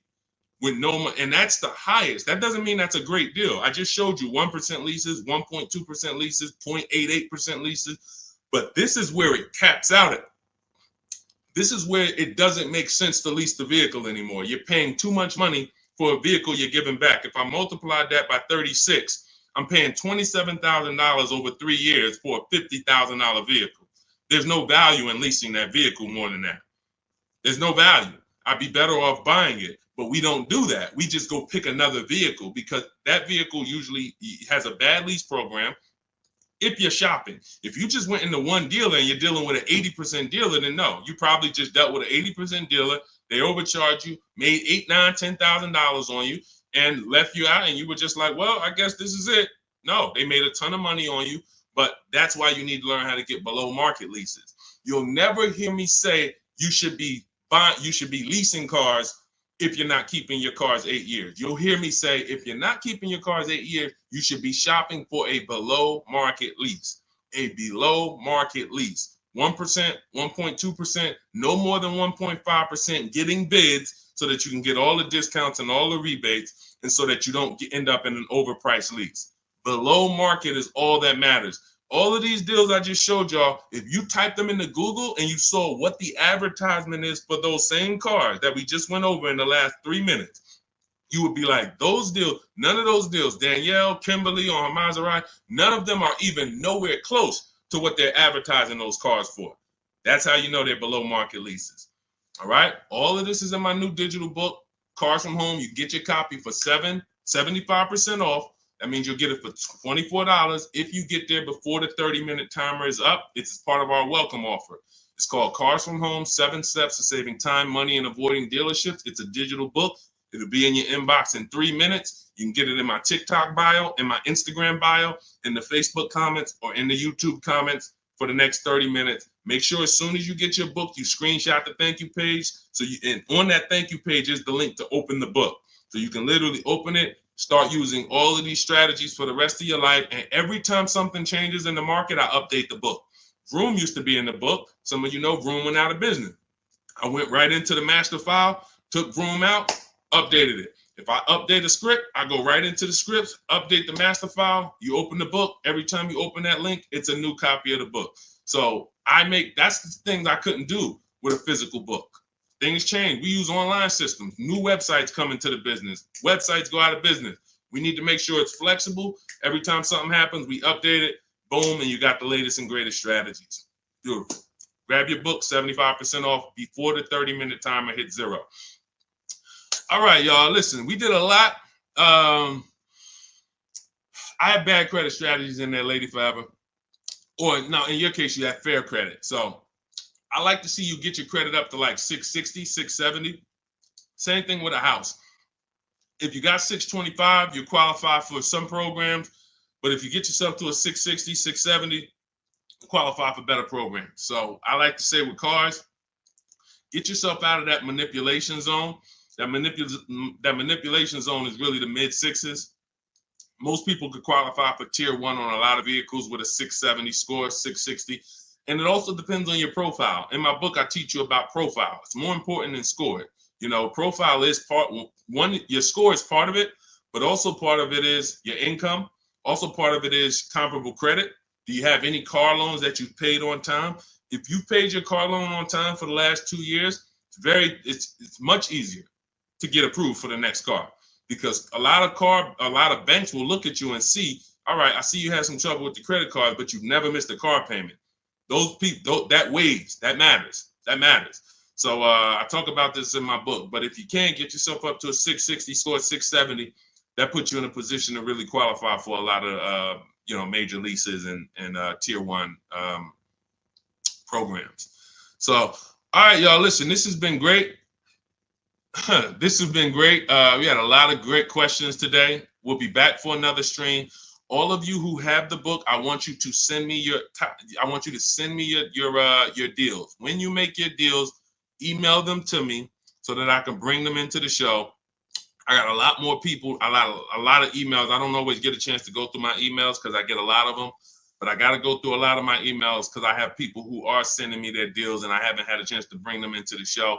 But yes, good morning. I got the book already. I'm confused about how to calculate a deal on a used car. Just when you narrow it down to your top choices, get the new price, use the true value calculator, put the new car price in with the asking price, and it'll tell you what the true value discount is. We buy based on the true value discount. We didn't get a chance to talk about that in the stream today. Again, there's so much in the book. We could be here for 2.5 hours talking about different things, because me talking to you about leasing is different than what I'm talking to a person who's buying a used car about. That's different than a person who's buying a used car cash or buying a new car cash. That's different than a person who's going to be using the bank bidding war and putting banks against each other. That's different than a person who's going to be coming from a lease, selling their lease. That's different than a person who's going to be selling their lease with a third-party restriction. That's why in my book, you're not reading everyone's strategies. You're only reading what matters to you. I have links where it warps you to the next section that is applicable for you. If you're not leasing, you're not reading anything about leasing. You're on a purchase path and you get to the end of the section and it says, okay, if you're purchasing, then based on this, click this link. If you're doing this, if you have good credit score, click this link, it warps you here. If you have bad credit score, click this, it warps you here. So it's all about making sure you're on a path that is applicable to you, not following a bunch of advice that is for someone else or even a deal you might make later. You'll use the used car strategies, but that's later. Right now, I'm on the lease path. I don't need to read about used cars. This is how you stay focused and get to your goal really quick. But that's how we do. Just follow it again. You got to realize this is a new system for you. You're not used to having a process. So if you need to just go through the steps again, let me make sure. He said, do this first. Let me make sure I did that. Said, go to the websites, open up accounts. Okay. If you didn't go to the marketplaces and open up accounts, you skipped the process. You can't just open the websites and then don't set up your accounts, because now every time you come back to the marketplaces to shop for your used cars, you don't have any alerts. You don't have any new inventory alerts. You're not getting alerts of the new inventory. He says, set up a shopping email so I don't mix it with my personal email. If you go and you're getting offers in your personal email and you're like, Deshaun, it's hard for me to get to these offers. Yeah, that's because you got your work email, you got your internet stuff, you got your sites that you've been visiting, you got your newsletters you're a part of, and now you're trying to communicate with 25 dealers in that same email thread. It's never going to work. That's why I set up a shopping email. I say set up a Google Voice. We don't just have dealers calling our phone, so we don't have to talk to dealers. We don't have to, yo, Deshaun, how can I stop these dealers from blowing up my phone? You skipped the step. You didn't set up the shopping phone number for free that I told you to set up. Put on do not disturb so no one can even talk to you. These are all steps that you need to review. But here's the beautiful thing. Once you get this, it's the muscle memory. See, I could do this in 90 minutes, 60 minutes sometimes, because I've done this hundreds of times for other people, myself, and I wrote the blueprint. Once you get to the point where you're like, wait, I'm going to trust this process and stop trying to come with my own ideas. If he says do this, I'm doing it. He says go to this website, type this in, I'm typing it in. Then I go to the next step. So typically the people who do the best, the quickest, it's very easy for you to follow directions. But some people, that's not your learning style. It's harder. But you'll eventually trust the process. It's going to take you longer. But it's not the process, it's you. If you came to McDonald's and they told you, hey, all right, flip the burgers. When you hear the buzzer go off, flip the burgers. As soon as you hear it, you sprinkle a little seasoning on them. You do 2 drops of seasoning. Shake. And then you hear the buzzer go off on the fries. That's when you pick it up and then you dump them in. and then you sprinkle five salt. Shit. See, it's a system. They're not giving you an option. My system is the same way. It's very rigid. There is no add your own stuff to it. Deshaun, I was on the websites. I was looking at some of the lease offers, man. They look bad. Where in the book did I tell you to go to websites? Oh, no, you didn't. Why'd you do it then? You're mixing your own stuff. So again, the people who have an easy time following direction, military people usually, a lot of military people come in and they get right to it.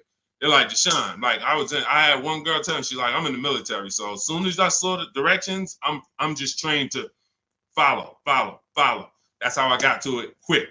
But some of you, it's going to take you a little while because you're an overthinker. That's okay. You'll realize once you get the deal done, you'll be like, man, I could have did this in 2 hours. It took me 5 hours because I just was overthinking. I'm doing stuff that he ain't say do. And that's the beautiful part. Because next time you get a car, you'll think less. You'll be like, all right, let me trust this system now. Third time you get a car, you're a master. Now it's like, all right, boom, boom, boom, boom, boom. That's the process. So get on the train. Get your copy of Cars from Home, 7 Steps to Saving Time, Money, and Avoiding Dealerships. It's a digital book, so it'll be in your inbox in 3 minutes. You can start using these strategies for the rest of your life, sharing them with your families, shopping empowered, making dealers and banks bid. You're no longer begging for deals. You're no longer spending an hour in a dealership. My God, I've gotten so many cars. I've never spent an hour in a dealership. Since 2015, I have not spent 1 hour in a car dealership to get a car, not one. And I show you my car deals, I talk about them, I pay less than everyone. Unless you were using my strategies, then we'll probably pay the same amount. But as far as the cars I get, every lease I've gotten, ridiculous. 1% leases, never had to be in a car dealership. So you could say goodbye to Deshaun, I never got to spend more than an hour you never spend more than 30 minutes in a car dealership again. That's just what we do. That's just, the system proves it. So go read the book. Go get your copy, 75% off in my TikTok bio, my Instagram bio, the Facebook comment, or the YouTube comments. Click the link and then click the button that says 75% off. Welcome offer. Make sure you get there before the 30 minutes is up. All right, we'll be back. We will be back to talk more. But everyone who got the book, I will see you in the book because you'll be linking the videos with me. You'll see I got a bunch of surprises in there. So go get your book and I'll see you all on the next stream. God bless you.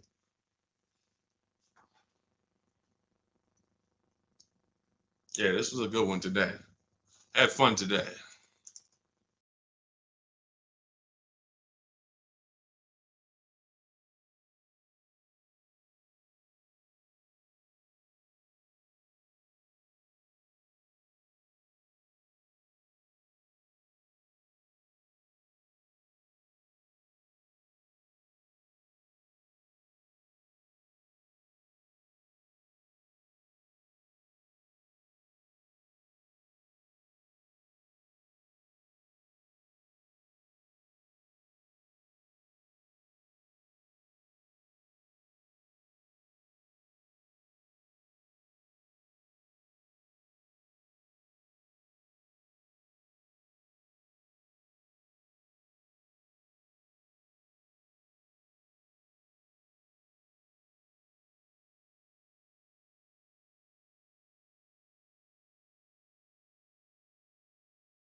Shout out to everybody who's here. We're about to start our car shopping questions and answers live. We'll be answering as many questions about car shopping, leasing, buying, pre-owned cars as we can in about an hour. So feel free to start typing them, and we'll get the show on the road. If you don't know me, my name is Deshaun. I'm known as Deshaun, the Auto Advisor. All I do is focus on teaching people online strategies to pay less than everyone else for new cars, used cars, and leases. I spent 14 years in the car business. In the last 3 years, I've been teaching people like you all around the country how to get below market deals. It's only 3 prices you can pay for any car: market value, above market value, or below market value.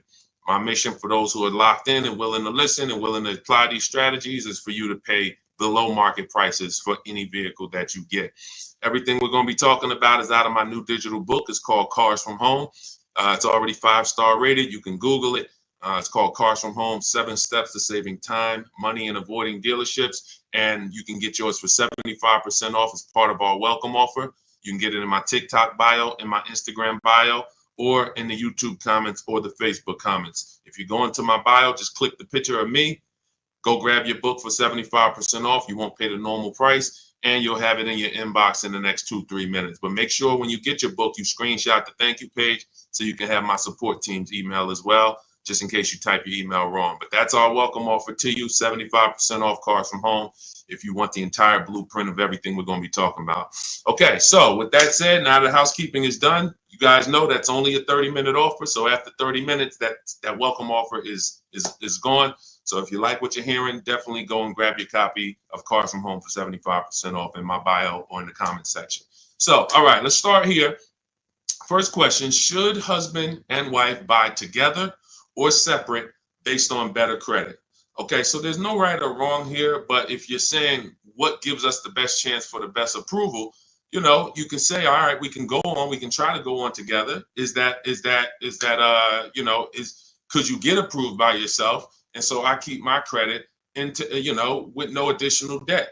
Or if I'm trying to build credit and you're trying to build credit, then all right, we might go on together. But if it's not necessary for us to go on together, then you may want to keep your credit profile separately and just, get the person who can get approved the individual approval. But if you are building and you would like to have that payment history on your credit as well, then you can add it to both people's name. It really depends on your personal goals and where you're at. There's no right or wrong. It just depends on your goals. All right, let's go, everybody. Keep typing your questions. We got our first couple questions. As you type them, we'll add them to the show, and we'll get through as many as we can in the next hour. Go ahead, Dolan, shoot the next question up. Okay, what's up, Reem 99? I have a 2019 Chevy Silverado. I owe about 30,000, 120,000 miles. So the first thing that you should be considering is you're a high mileage driver. So I want you to look at this lesson that you're about to learn on depreciation. All right, here's what everyone buying or leasing or considering acquiring a depreciating asset like a car needs to understand. This is what I call the depreciation curve. This is also what I call the unseen expense. So you'll hear a lot of people who come to our streams refer to the unseen expense, which is depreciation. So if you buy a vehicle today, and stay by your keyboard so you can dialogue as I ask you these questions. That's how you're going to get the most out of this video. As if you buy a car today for 40,000, let's say I left it outside your house. Somebody gave you a $40,000 car. You don't have to pay for it, but you don't need it. And you say, look, I don't need it. I can't drive it. You can leave it there, but it's just going to sit there for a year because I can't use it. If you came back a year later, you never drove that car. Remember, we bought it for 40. If you come back a year later, never drove it 1 mile, is it still worth 40? Yes or no? Let's go. Type into the chat fast so we can get this, so we can keep the show high speed. Everybody who's dialoguing, I appreciate you. You usually get a lot out of these because your dialogue. So thank you. No, Gary. No to pull up. No. Okay. All right. Perfect. So we understand. Now, if you came back to that car a year later, you never drove it, and it's worth, let's say 35, 34, whatever it is, you bought it for 40, it lost value. See, because it doesn't matter whether you bought it and didn't drive it, or you leased it, or you owned it. See, when you start understanding depreciation like we're going over, now you can properly assess whether you should lease or buy a car and how you are going to beat depreciation. Because the entire goal for leasing versus buying is which one of these strategies, if I get a below market deal, allows me to beat depreciation based on my lifestyle.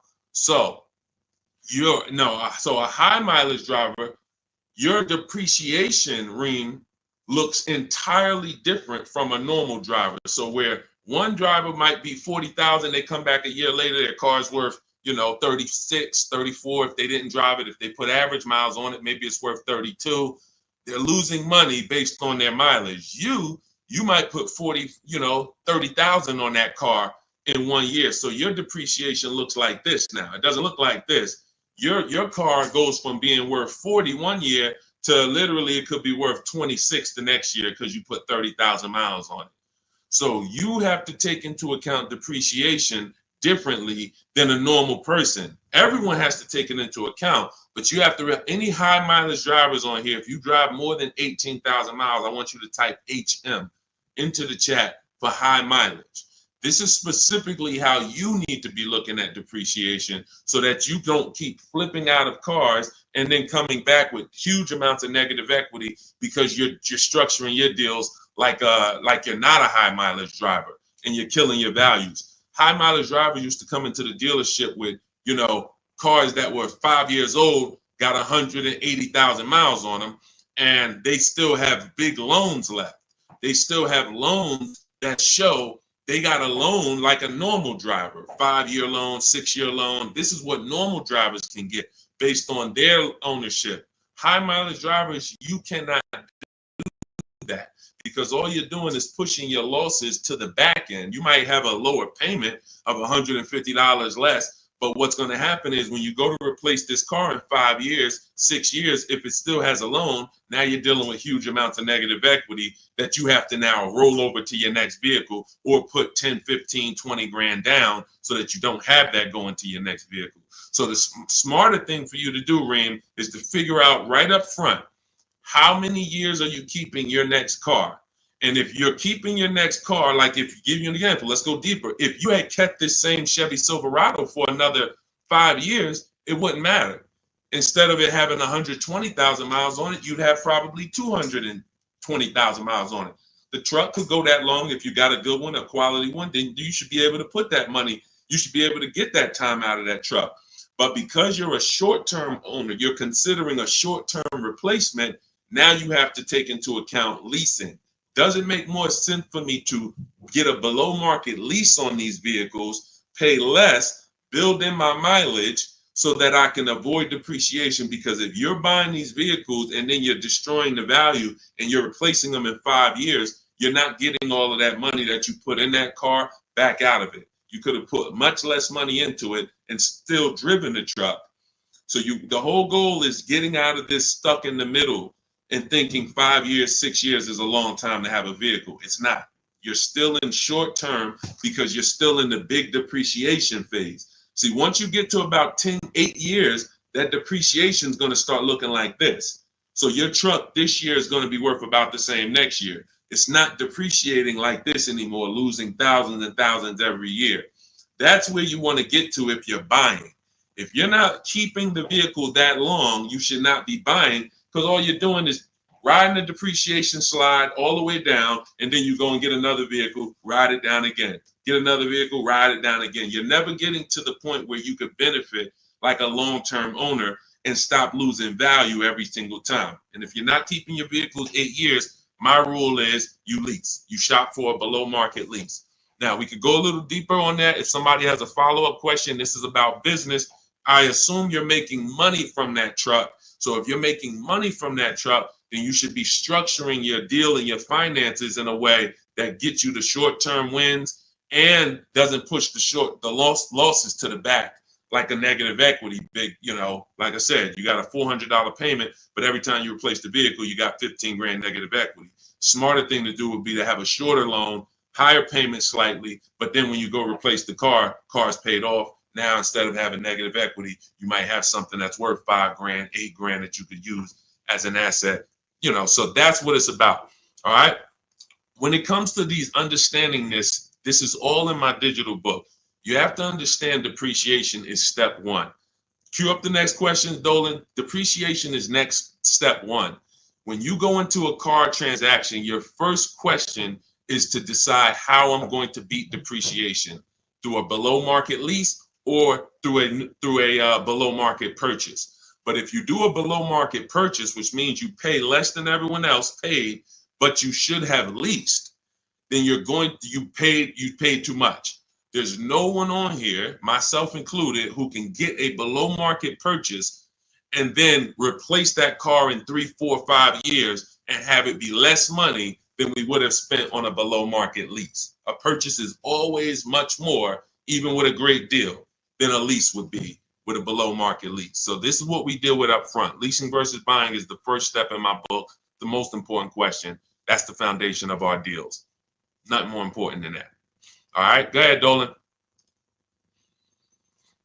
All right, come on, keep typing the questions. I know we got a lot. We'll try to get through as many as we can in an hour. Okay, BMW X7, new or used. Okay, so if you're purchasing, which means you're a long-term person, you're going to beat depreciation through long-term ownership. Whenever you're purchasing, your goal is to beat depreciation through long-term ownership. So how many people have a vehicle? If you have a vehicle that you've had in your driveway for at least 8 years, I want you to type the number of years into the chat. Type the number of years into the comments if you had a vehicle more than 8 years, 10 years, type it in, 11 years, 13 years, 8 years, only if it's more than 8. I want to show you how you should be looking at purchasing and what your goal should be. What your goal should be when you buy. Okay, so I see somebody TikTok 15 years. I see, okay, brother, I see 11 years. Okay, anyone who has a car, if you have a vehicle in your driveway right now that you have had, William Smith, 12 years. Okay, if you've had it more than 8 years, type the number of years into the chat so that you can understand what we're about to break down here. Because you're asking Chuck T, new or used. This is totally based on budget. But after you decide what your goal is, which is a long-term purchase. All right, 9 years. I see you, Liz. All right, so when you look at keeping a vehicle as long as the people who just shouted out how many years they've kept it, this is what their depreciation looks like now.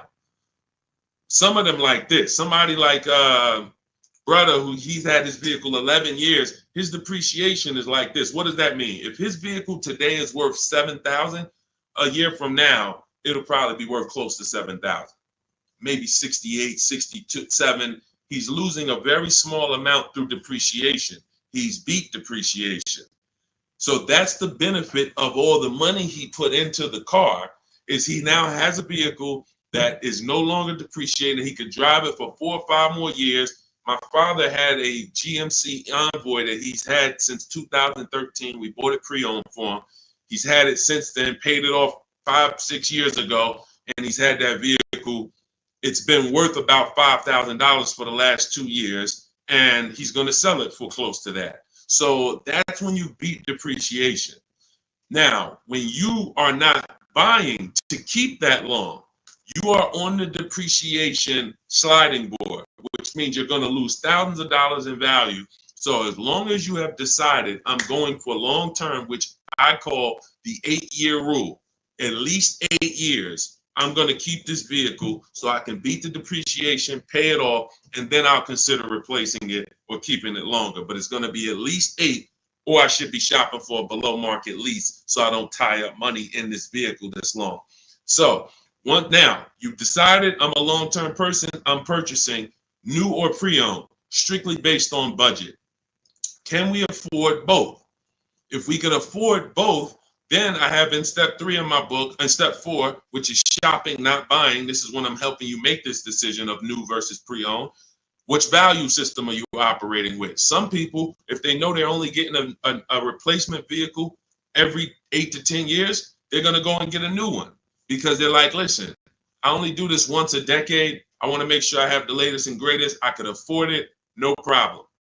Some people, they say, you know, even though I could afford the new one, I want to go pre-owned. Let me try to knock 20%, 30% off my investment so I have even less money invested in the car. One person wants the latest and greatest. One person wants more value with a discount off of it, and they don't need the absolute latest. So that's the balance between new versus used. Can I get everything I need and want in a new car for my budget? Can I afford to get everything I need and want in a new car, BMW X7, for my budget? If yes, then you can go new. If your value say, listen, I could afford it, but I want to knock 30% off, 20% off, 20, whatever it is, whatever the below market used car deal would be for that vehicle, then they go that route. There's no right or wrong there. But if you can't afford to get everything you need and want in a new one, then your only option is to go pre-owned. But it's all based on the 8-year rule first. You should be buying to beat depreciation to keep at least 8 years. You're buying a depreciating asset. 3, 4, 5 years, 6 years of ownership is losses because you're not going to get the money back in resale when you're depreciating that vehicle the first 5, 6 years and then going and replacing it. You're not getting that money back. You would have been much better off getting a below market lease. Give you an example. Let's take a vehicle that's close, relatively close, price wise to that X7. Look at Teddy's, BMW. He has an electric BMW, so he got a bigger discount because there's rebates that he got. There's rebates that wouldn't be applicable on the X7, but it's a $73,000 vehicle. He's leasing it for $856 a month. That was his best offer. Now, one of the things we teach here, we do not buy a vehicle, lease it, buy it without looking at 5 offers, 5 options. If we're looking at a used car, we're looking at 5 options to make sure we're getting the best price. We do this from home. That's why my entire system, my book, everything is called Cars From Home. Cars From Home, because we're using the internet to do this. But you look at somebody like him, he paid $856 a month, no money down. On a $73,000 vehicle, some of you know every $5,000 would be how much? I know I got some new people on the stream, but I'm talking to the people who you've been tapped in. I may have a couple people who know every $5,000 when you're looking at a car is about how much per month. And you use this so that you never get scammed. When you know this, no one can throw, you need to know a basis of what a car should cost. And I'm gonna tell you why in 1 minute. Thank you, Anthony. Yes, $100. Great job. Anthony Perry knows $100. So if every $5,000 is $100, you're going to now look at a $50,000 vehicle and you're going to say, that's going to be about $1,000 a month if I wanted to buy it. That doesn't take into account, okay, I might get a $10,000 discount. We're just talking about strictly looking at the base price, total price of, the vehicle, asking price. Every $5,000 is about $100 per month on a 5-year loan. So you're looking at a $50,000 vehicle, that's about $1,000 a month. You're looking at a $73,000 BMW like Teddy was, that's roughly about $1,500, close to $1,500 a month on a 5-year loan. No money down. That's how we shop. No money down. We're just doing apples to apples. We may put money down later, but we need to know base numbers. This is base numbers. So look at Teddy. He's paying $856. You're never, if he was buying this vehicle, it would be $1,400, $1,500. That's why I say when you ask about purchasing, it's important for me to reiterate to you that if you should be shopping for below market leases, but you're shopping for purchases, it doesn't matter how great of a deal I teach you to get. You can use the Cars From Home strategies in my book, the bidding strategies, to get the best offers on your purchase, new cars, used cars. But it's not going to compare to if you would have leased, because you should have leased because you weren't keeping your car at least 8 years. You can see he's $856 a month, and even if the deal wasn't that great, even if it was $1,000, he's still literally $400 or $500 less per month than if he had bought that car only to try to trade it in 3 or 4 or 5 years and go do it again. So the leasing versus buying is the biggest principle that you need to start your car deals with. There's nothing more important than that, and we want to make sure we drive that point home. Everything we're talking about is in my new digital book. It's called Cars From Home, 7 Steps to Saving Time, Money, and Avoiding Dealerships. You can get your copy for 75% off. That's part of my welcome offer to you.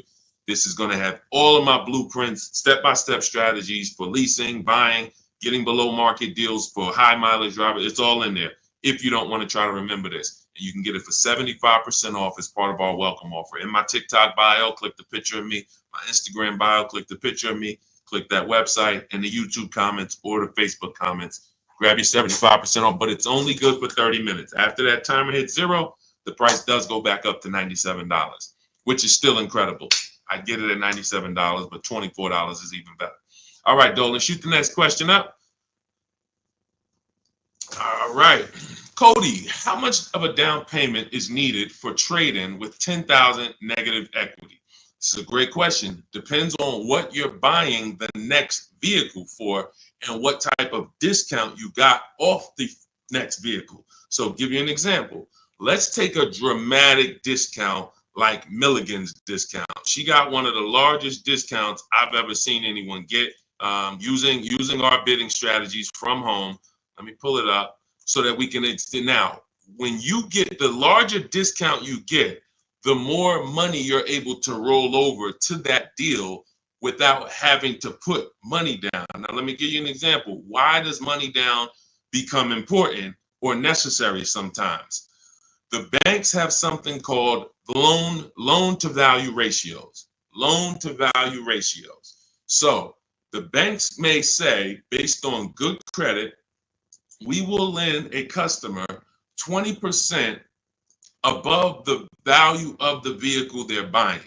So if they're buying a $40,000 vehicle, we will lend that customer up to $8,000 more, which would be 20% of $40,000.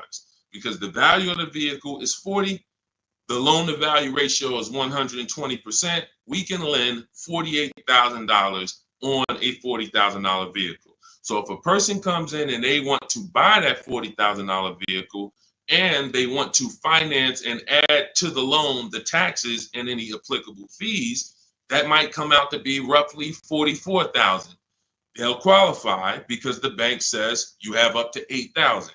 Now, let's say they want to bring a small amount of negative equity over to the deal, $4,000. So now they buy it for 40. They get they have $4,000 in fees and taxes, and then they have another $4,000 of negative equity that they add to the transaction. The bank will say you're still at no more than 20% above the value of the vehicle. We can approve this with no money down.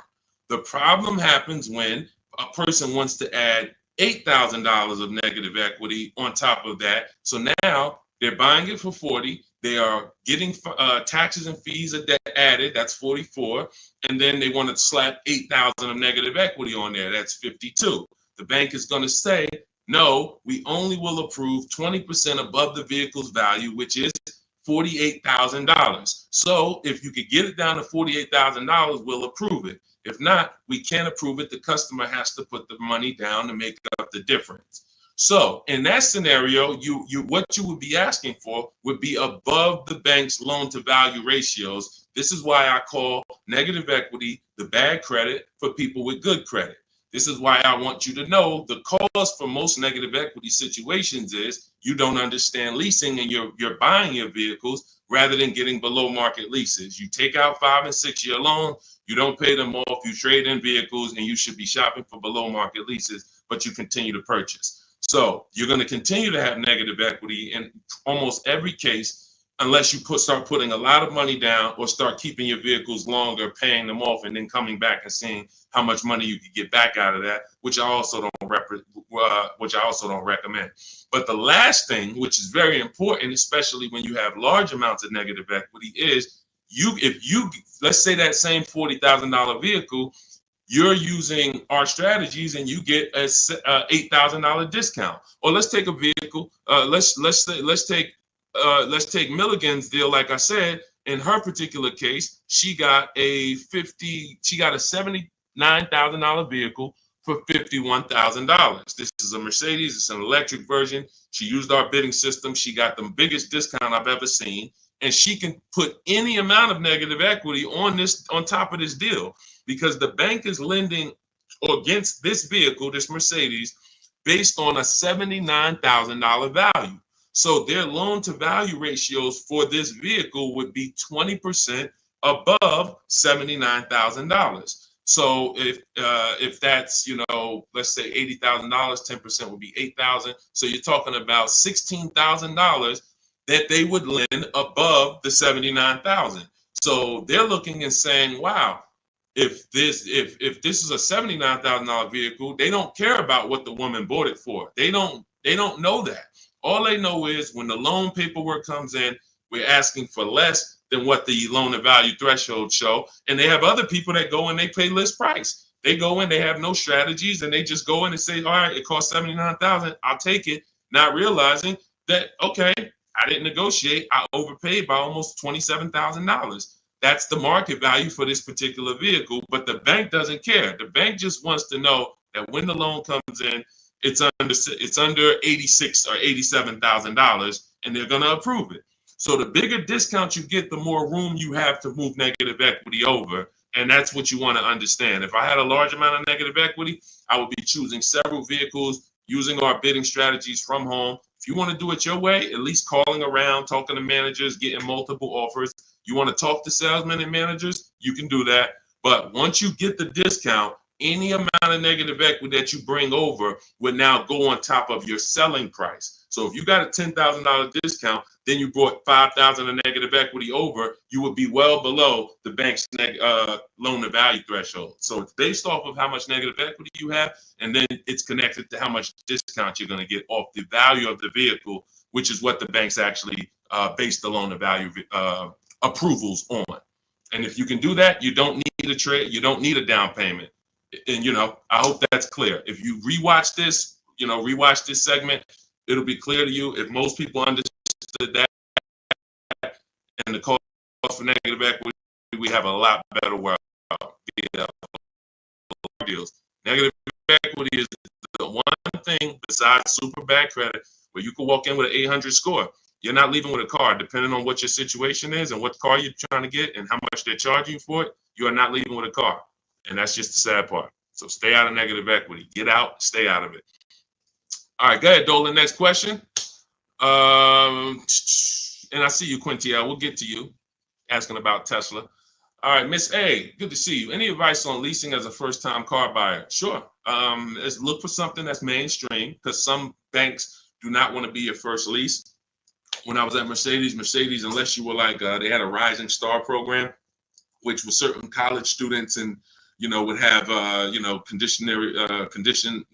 They had to have certain things like 2 trade lines on their credit report, but that's the only people who can qualify to get a Mercedes as their first loan or lease. Some of these, luxury banks or import banks do not want to be the first one, but Honda, Toyota, Chevrolet, Ford, Nissan, and possibly Infiniti, as long as your credit profile is good, you're in that good range, high 6s, low 7s, the better, the higher the better, and you have a solid credit report, that could be 2 credit cards, but you're paying them on time, you're not using up that credit. I would be shopping based on the 8-year rule, which is the first step in my book. The 8-year rule is how many years are you going to keep the next car? That's the leasing versus buying question. And once you make that decision, if you're not keeping the car 8 years, you should be shopping for a below market lease. And I've seen so many people that would buy their first car or they would buy their children their first cars, and they're getting like $400 payments on these cars or $350 payments. That's only a $15,000 to $18,000 car. So they're usually getting, a 4 or 5-year-old, Hyundai Elantra, Toyota Corolla, if they're buying used. These are the same vehicles that they may turn around and trade in 2 or 3 years, 4 years. They're paying $350 a month, and God forbid the vehicle breaks down on them or anything. They're dealing with a used car, where you can get some of these incredible lease deals, and you can get them for, depending on the car you're looking at. Somebody had just got an Elantra, and the payment was $350 a month, brand new car, no money down. Let me see if I can find their deal. It was here we go. It's India. I joined last year. She joined our program. I do have a program where I shop with people. Depends on how you want to learn. You can go to my bio to figure that out too. But these are people who are in my program. They have the same strategies you have access to in my book, same process. It's just one's a blueprint for people who are like, Deshaun, give me the blueprint. I'll follow it step by step. You can get to all your deals. And one is done with you, where you're like, hey, let's shop together. You're basically shopping with me. So it says, got back 6 quotes, because I told you guys we don't make a deal unless we get at least 5 quotes on every vehicle. Got back 6 quotes. Fast forward 2024, I had to find a car in 2 weeks, so you don't need a lot of time to implement this. My process actually takes, max probably 3 days. If you needed a car in 3 days, we can get a below market deal that fast. I had to find a car in 2 weeks, so I got to work in about 5 days. I walked out with a 2024 Hyundai Elantra, 36 month, 12K, 365 a month, no money down. So this is a brand new vehicle, probably about a $26,000 vehicle. No money down. So when we consider the fact that, as I said, some people are buying their family members, $15,000 to $18,000 vehicles that have a 365 payment.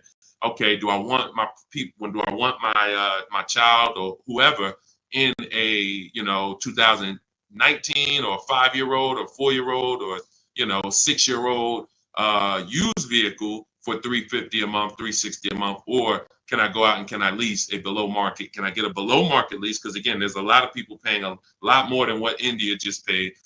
So I don't want you to think that's the deal for everyone. That's a below market lease deal. You can look at the commercials and you'll see that anytime you go to a website to lease a Hyundai Elantra, that's not going to be the deal. $350 a month, $360 with no money down. They're probably going to say $279 a month with $3,500 down plus tax and fees. And again, the key is this is a below market deal that India got using my blueprints, using our shop from home strategy where we don't talk with dealers. So that's the thing. I would most likely say I want my child or my spouse or whoever in a new vehicle for the same payment rather than a used one. So that's it. So everything we're talking about is in my new digital book. It's called Cars from Home, 7 Steps to Saving Time, Money, and Avoiding Dealerships. You can Google it. It's already 5-star rated. In fact, before we go to the next question, I wanted to pull in some of these reviews. Thank you to everybody who has reviewed the book. And I appreciate it. I just grabbed a couple random ones. Says here, this book is a must have if you're thinking of getting a new or used car. So much has changed in the process since I bought my first car 40 years ago. Think of it as a workbook. So even though you finish the book, you will refer back to it several times in the process.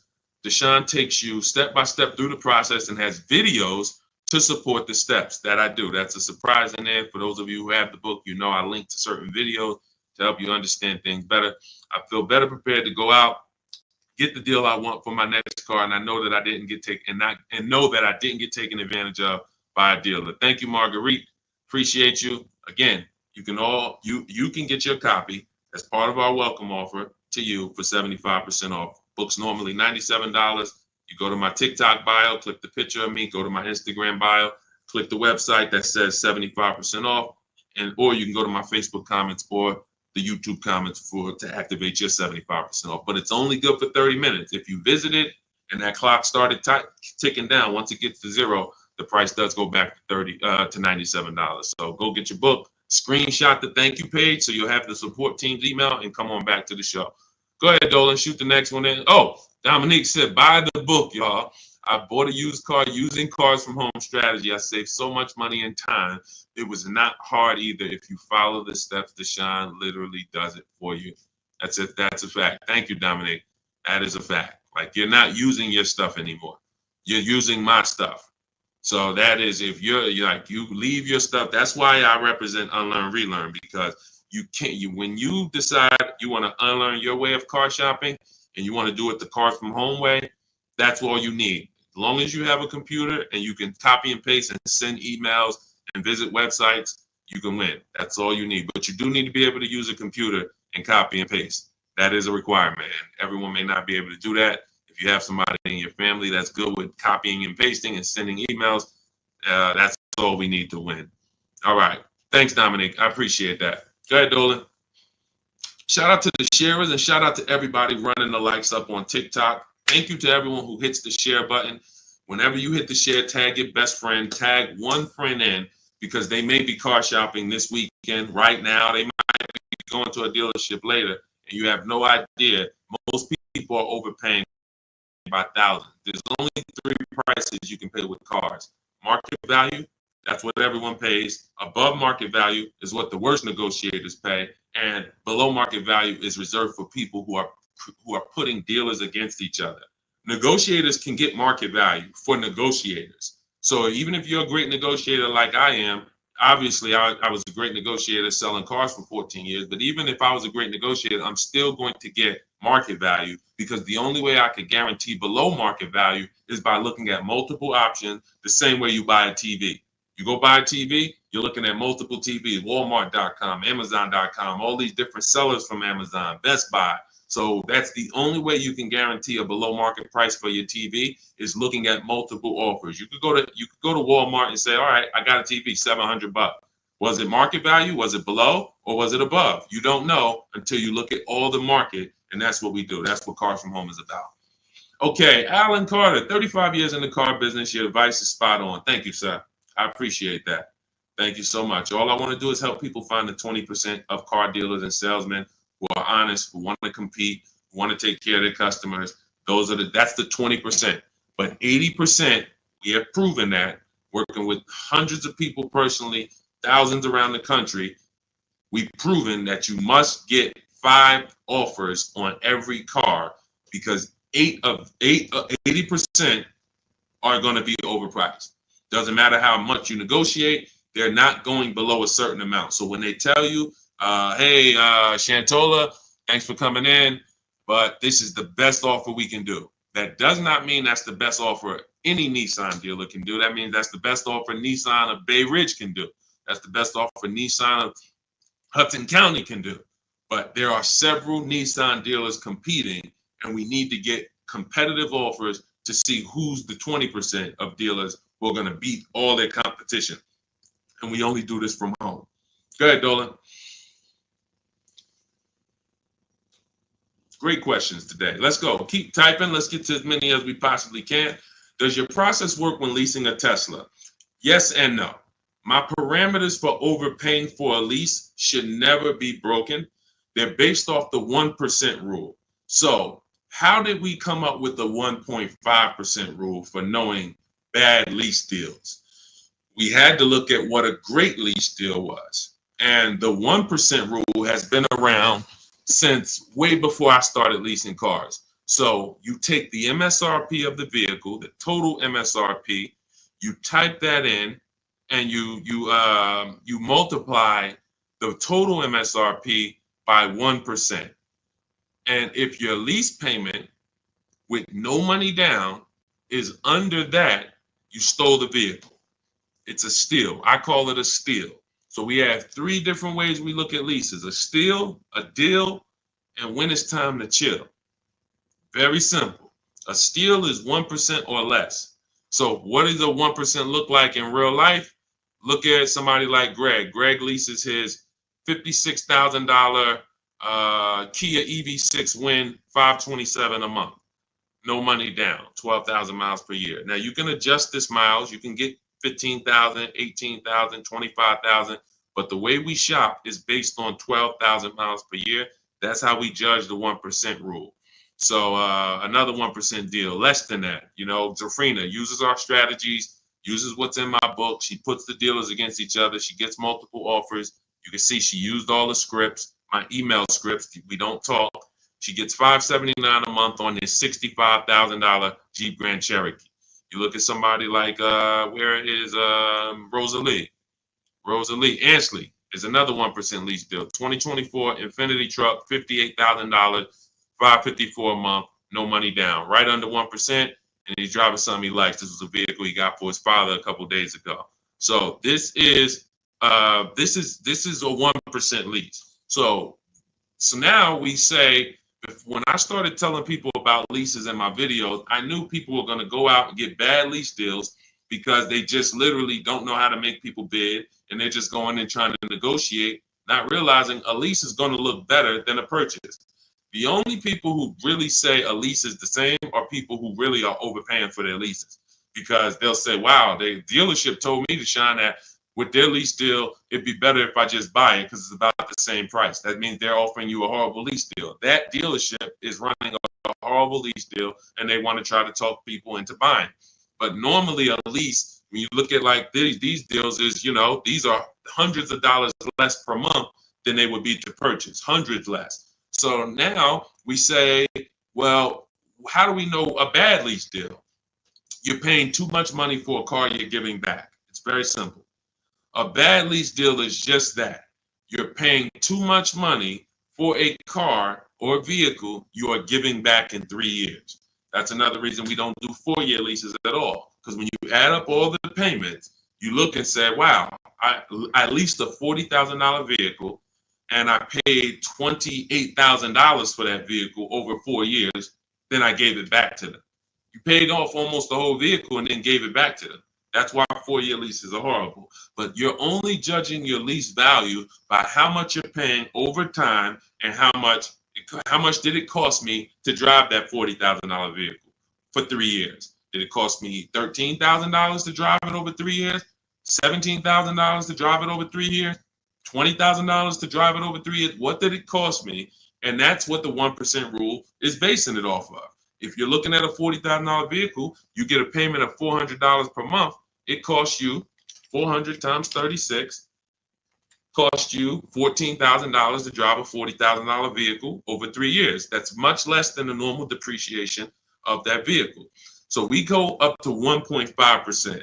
So 1.5%, anything above that, you're paying too much for a vehicle that you're giving back. There's no value in leasing that vehicle. And when you compare it to other vehicles, because every vehicle has a different lease program, there's so many other vehicles you can lease and get a lot more value, drive a whole lot more car MSRP wise, and have the same amount of money coming out of your bank account. So that's why the 1.5% rule is our anchor for overpaying. And even though Tesla does not negotiate, Quintiel, because this is all to answer your question, Tesla does not negotiate. You order your car, they have a one price system. When you do your lease for 12,000 miles per year, no money, just giving them first month's payment. You divide that into the MSRP of the Tesla. Is it under 1.5? So I don't care that Tesla. So Tesla doesn't allow us to make dealers bid against each other because every Tesla is going to be the same price from California to New Zealand to New Hampshire to Connecticut. They're the same price. So what we have to say is the lease program good that Tesla is offering? And if I divide my monthly payment into my MSRP and it's under 1.5, closer to 1 the better, the lower the better. But we need to judge that. That's how we would judge that. So when that's the part of our process that would still be applicable when leasing a Tesla. And if you have a vehicle you're replacing, or when that vehicle is up, our system for selling leases, assessing our equity is still applicable because we don't return a lease without checking equity. This is step 2 in my process. If you have a lease, or if you have ever at any point in your life dropped off a lease to a dealership without checking for equity, type me in the comments. Type me in the comments. If you have returned a lease and you did not assess your equity, and matter of fact, I know there's a lot, you might be like Deshaun, I didn't even know you could sell a lease. If you didn't know you could sell a lease, just type a question mark. I didn't even know it was even possible for me to sell a lease, much less turn around and have a process for how I sell it or how I analyze. Okay, Faith, I see. I never done that. Dwayne Castro, me. Okay, perfect. So what we do is, this is step 2 in our process. We assess our equity on any vehicle that we are replacing because we don't trade. We don't trade. Some of you know that. So the equity assessment is how we don't give dealers back money. So if your car on the market is worth $19,000 and you go drop it back to a dealership, but they could buy that car for $16,000, now you just lost $3,000 of equity because they're going to buy that vehicle and they're going to resell it based on a market value of 19. So what we do is we make sure before we return any lease, we are checking the market value, getting 6 offers to see if is the price that a dealer can buy our lease for, is that a price that is a price that's higher than our is our market value higher than the market? Let me break it down like this. Let's say the dealer buyout price is $19,000, but your highest offer market-wise is $24,000. That means you have $4,000 to $5,000 of equity that we could cash out, let CarMax, Driveway, Carvana, Kelly Blue Book Instant Cash Offer, AutoNation, Car Gurus, one of these buyers that we use, this is all in my book. This is step 2. We get these online bids. We're going to let them buy the vehicle and then we'll make $3,000, $4,000, $5,000 once we sell it to them. And I've helped hundreds of people do this. There's several videos on my pages where you can see people that are commenting, man, I use your strategies. I made $7,000, $8,000, $10,000, especially during the pandemic, because every vehicle was worth $7,000 to $12,000 more than it's worth today, more than it would be worth in a real market. And I told people for 2 years straight, once I started talking about this, I said, listen, cash out now. If you have a vehicle, cash out. We help people cash out $5,000, $7,000, $10,000, $12,000, put that money in their bank, release or rebuy below market. And some people can say they capitalize on a once in a lifetime market that none of us have ever seen before. Strictly based on the equity assessment. This is all in my digital book. This is, if you're like Deshaun, I don't even want to remember half this stuff. I'm not going to remember it. You can get my entire blueprint that teaches everything about below market leases, below market purchases, below market new cars, used cars, making banks bid, equity assessment, selling leases. All of that is in my book step by step. And you can get your copy for 75% off for 30 minutes only. It's my welcome offer to you. I want to give you incentive to get the book now so you can pay less, 75% off. In my TikTok bio, go to that picture of me, go to the Instagram bio, click that link, click the button that says 75% off new book. Get your copy. Make sure you screenshot the thank you page. If you're on YouTube, your 75% off link is in the comments. Facebook, it's in the comments, but it's only for 30 minutes. After that, the price does go back up to $97, which is worth every penny, but $24 is better. So go get your book and then come back to the show. Go ahead, Dolan. Great question so far. Let's keep going.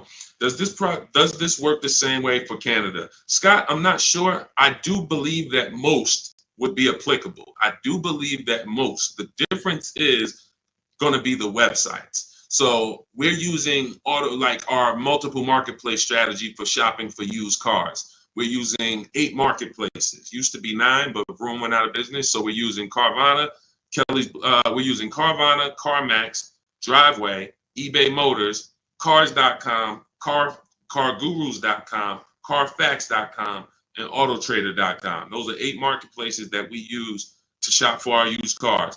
I don't know if they're the same in Canada. I don't know if they're different. When we're shopping for our new cars, we use what I call, what's in my books, it's in step 5. It's called the 25 to 5 strategy. We're going to reach out to 25 dealers online. It takes us 20 minutes. You're using my email scripts. In 90 minutes, you're going to have quotes back from all of these dealers to be able to get at least 5 to 7 quotes. So out of the 25, you're going to get 5 to 7 quotes. That's why it's called the 25 to 5 strategy. We're going direct to the dealers' websites. So I give you links to the dealers. As long as these dealerships have similar websites set up in Canada, then everything is going to be the same. The scripts, the way they communicate, the things they try to get you to do, come in, can I get you on the phone, put one price here, and then, for a used car, and then hope you come in and charge you more later. All of that, if all of that is the same, which I believe it is, then everything will be applicable in Canada. It's just the websites will be different. But Honda's going to have their own dealers' websites, so that's why I say I believe 90% at least is applicable, and potentially more. All right, great question. Go ahead, Dolan.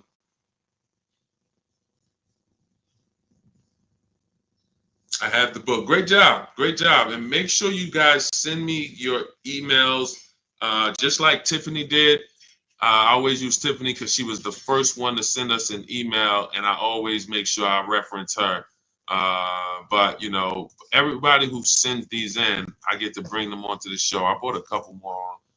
Look, this one is from Christopher.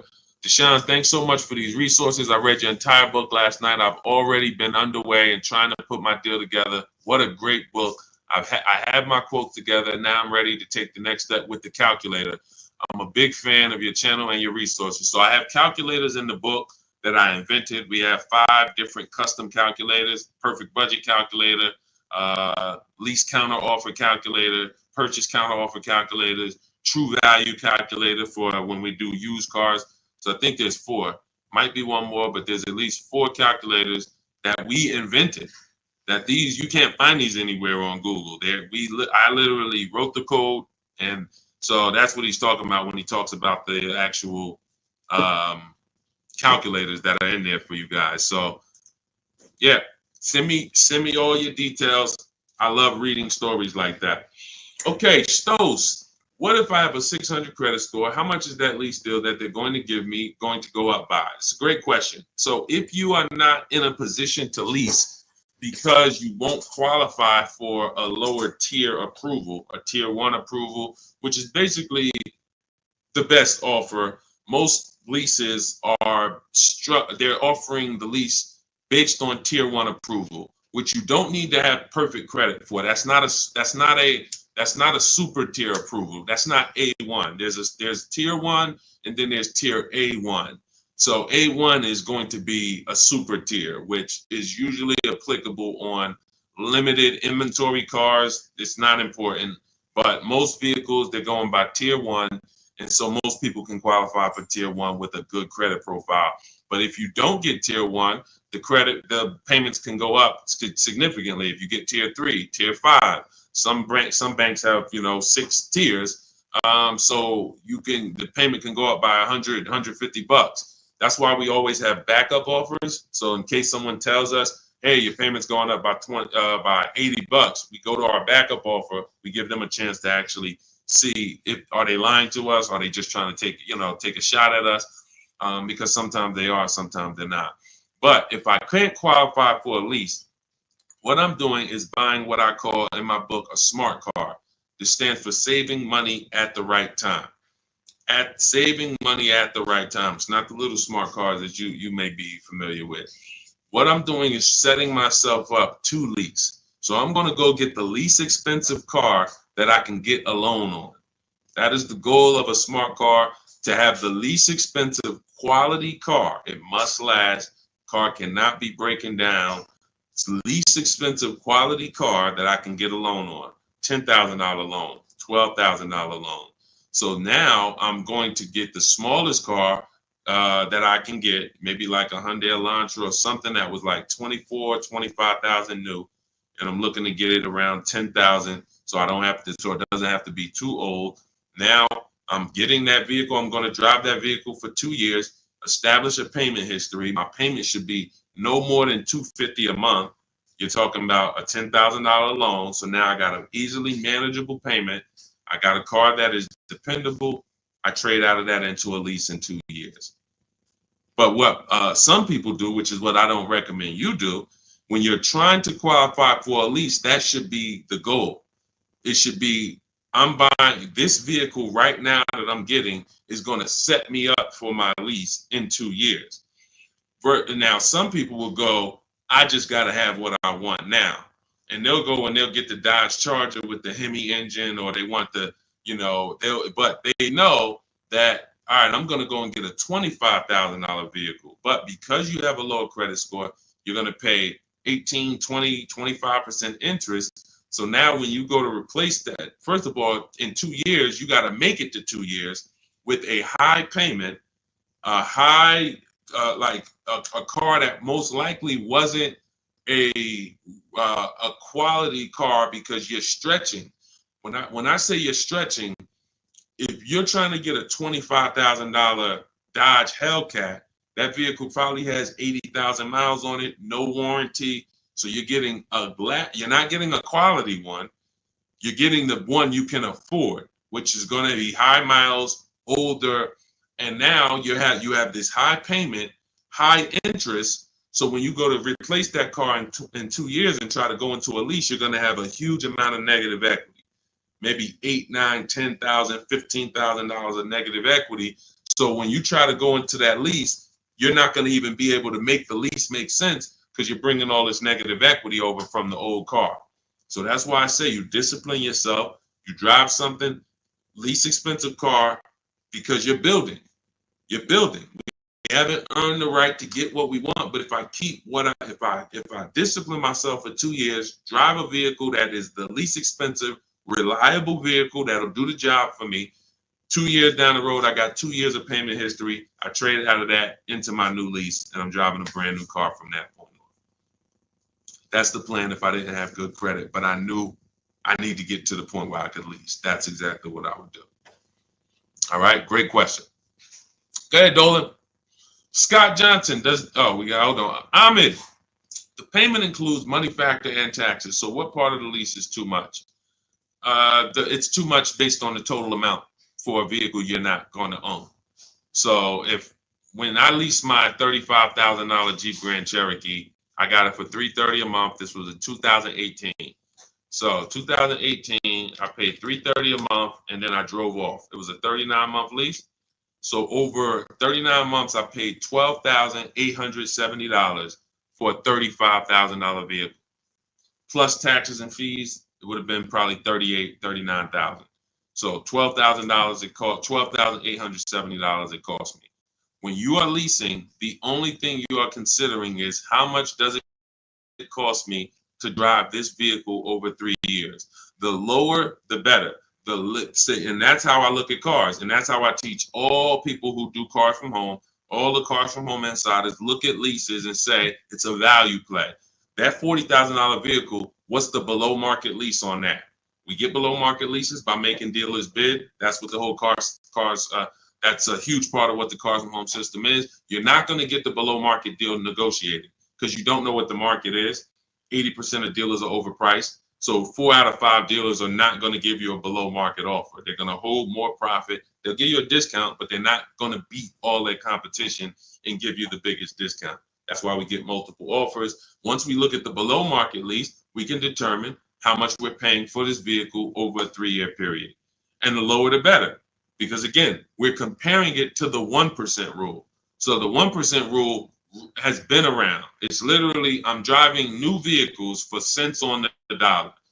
A 1% lease, $400 a month for a $40,000 car, no money down. The same $40,000 car would be $800 a month to buy, based on the fact we know every $5,000 is $100 a month. So $40,000 on a vehicle, that would be $800 a month. That's not including taxes. So you're talking $800 a month, $850 a month to buy a $40,000 vehicle on a 5-year loan. A 1% lease is $400 a month. So we're always judging the lease by how much am I giving them over a 3-year period to drive this vehicle. And, there is a point in time where you're paying too much for a vehicle you're giving back. And that means you signed a bad lease deal. Go ahead, Dolan. All of this is in my book. I teach you about the 1.5% rule and why we don't sign leases over 1.5%. All of this is laid out step by step. That's a huge part. When you hear me say rules, the 1.5% rule, the 8-year rule, these are principles. These are boundaries in our Cars from Home blueprint that we don't step over. We don't. And there's one thing, if you step over, great. That's on you because you're an adult. But it's another thing to know you're actually stepping over a boundary. And that's what we didn't have in the past. We didn't have boundaries that we knew we were stepping over. When is your loan too long? Well, in real estate, you have boundaries. That's why who would sign up for a 40-year mortgage? Type me. Do I have anybody in here willing to sign up for the 40-year mortgage? Anyone? Anyone willing to sign up? You're a smart person. Anyone? You could get a $600,000 house for the same payment as a $400,000 house potentially. Anybody signing up for a 40-year mortgage? What about a 50-year mortgage? What about a 50-year mortgage? No. Most people know, Deshaun, the longest mortgage we're gonna get is a 30-year mortgage. Some of you go for 15 years to pay it off quicker, but you're not doing 40, you're not doing 50. Because that means I can't afford this vehicle. Boundaries. That's industry established boundaries. That means I can't afford this house. If I have to take a 40-year mortgage, 50-year mortgage just to afford it, I can't afford it. That's the same thing we bring. That's one of the boundaries we bring to car buying. We don't do loans longer than 72 months. 6-year loan is the longest loan that we will do on a car. It just leads to problems. Most of the people who've had problems with cars, horrible problem. They still have loans on them, cars breaking down. They should be putting money to the side every year for maintenance, but they can't because they're still making a $500, $400, $800 car payment, and the car is 11 years old. These are issues. These are boundaries that we don't step over. That's why you'll learn in my book, The Rule of 72 and the 10th birthday. 6-year loan is the max. Car should be paid off by the 10th birthday. These are boundaries. That's what we bring. Dion Harvey, would you pay 16 for a Mercedes-Benz with 113,000 miles? No, unless you can pay cash for it, you most likely are going to end up in a tough position. And I'll tell you why. If you can pay cash for it, then you can put away money for the maintenance and for the upkeep. When I sold Mercedes, and I sold them for 5 years, the people who I would literally run into that were in tears were people who the service department told, you have a $4,000 repair, plus you need brakes, plus you need an oil change. So oil change on the Mercedes is $200. Brakes could be $2,000. Then you have a repair because you don't have a warranty that could be your navigation system goes out. That could be $3,000. So literally you're looking at $6,000 and you still have a car payment and you still have insurance and you still have gas. So this is something I call the 4 expenses that we take into account. How we're going to acquire the car, insurance, gas, and maintenance and repairs. So these are the 4 expenses. And what gets people with Mercedes, BMWs, Range Rovers, Porsche, anything that's expensive to maintain and repair is nothing when something breaks, nothing costs $100. So it's not that they can't afford it. They can't afford to do that and make their car payment. So that's why I said, if you're going to pay cash for the 16 Mercedes and you've screened down title, history, service records, accident history, and then you've done a market assessment. This is all stuff I teach you to do step by step in my book when we're buying a used car, then you can pay cash for it. But if you can't pay cash for at this point, 8-year-old car with 113,000 miles on it, then you really can't afford that car. Go ahead, Dolan.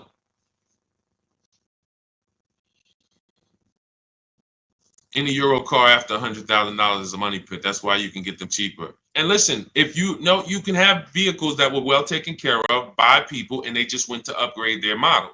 There are plenty of people who baby their cars, their BMWs, their Porsche. They've done all the maintenance. Now they get to 100,000 miles. They might have had it for 8 years and they're ready to sell it. And it's a great opportunity for someone else to buy. But you have to be able to afford these cars.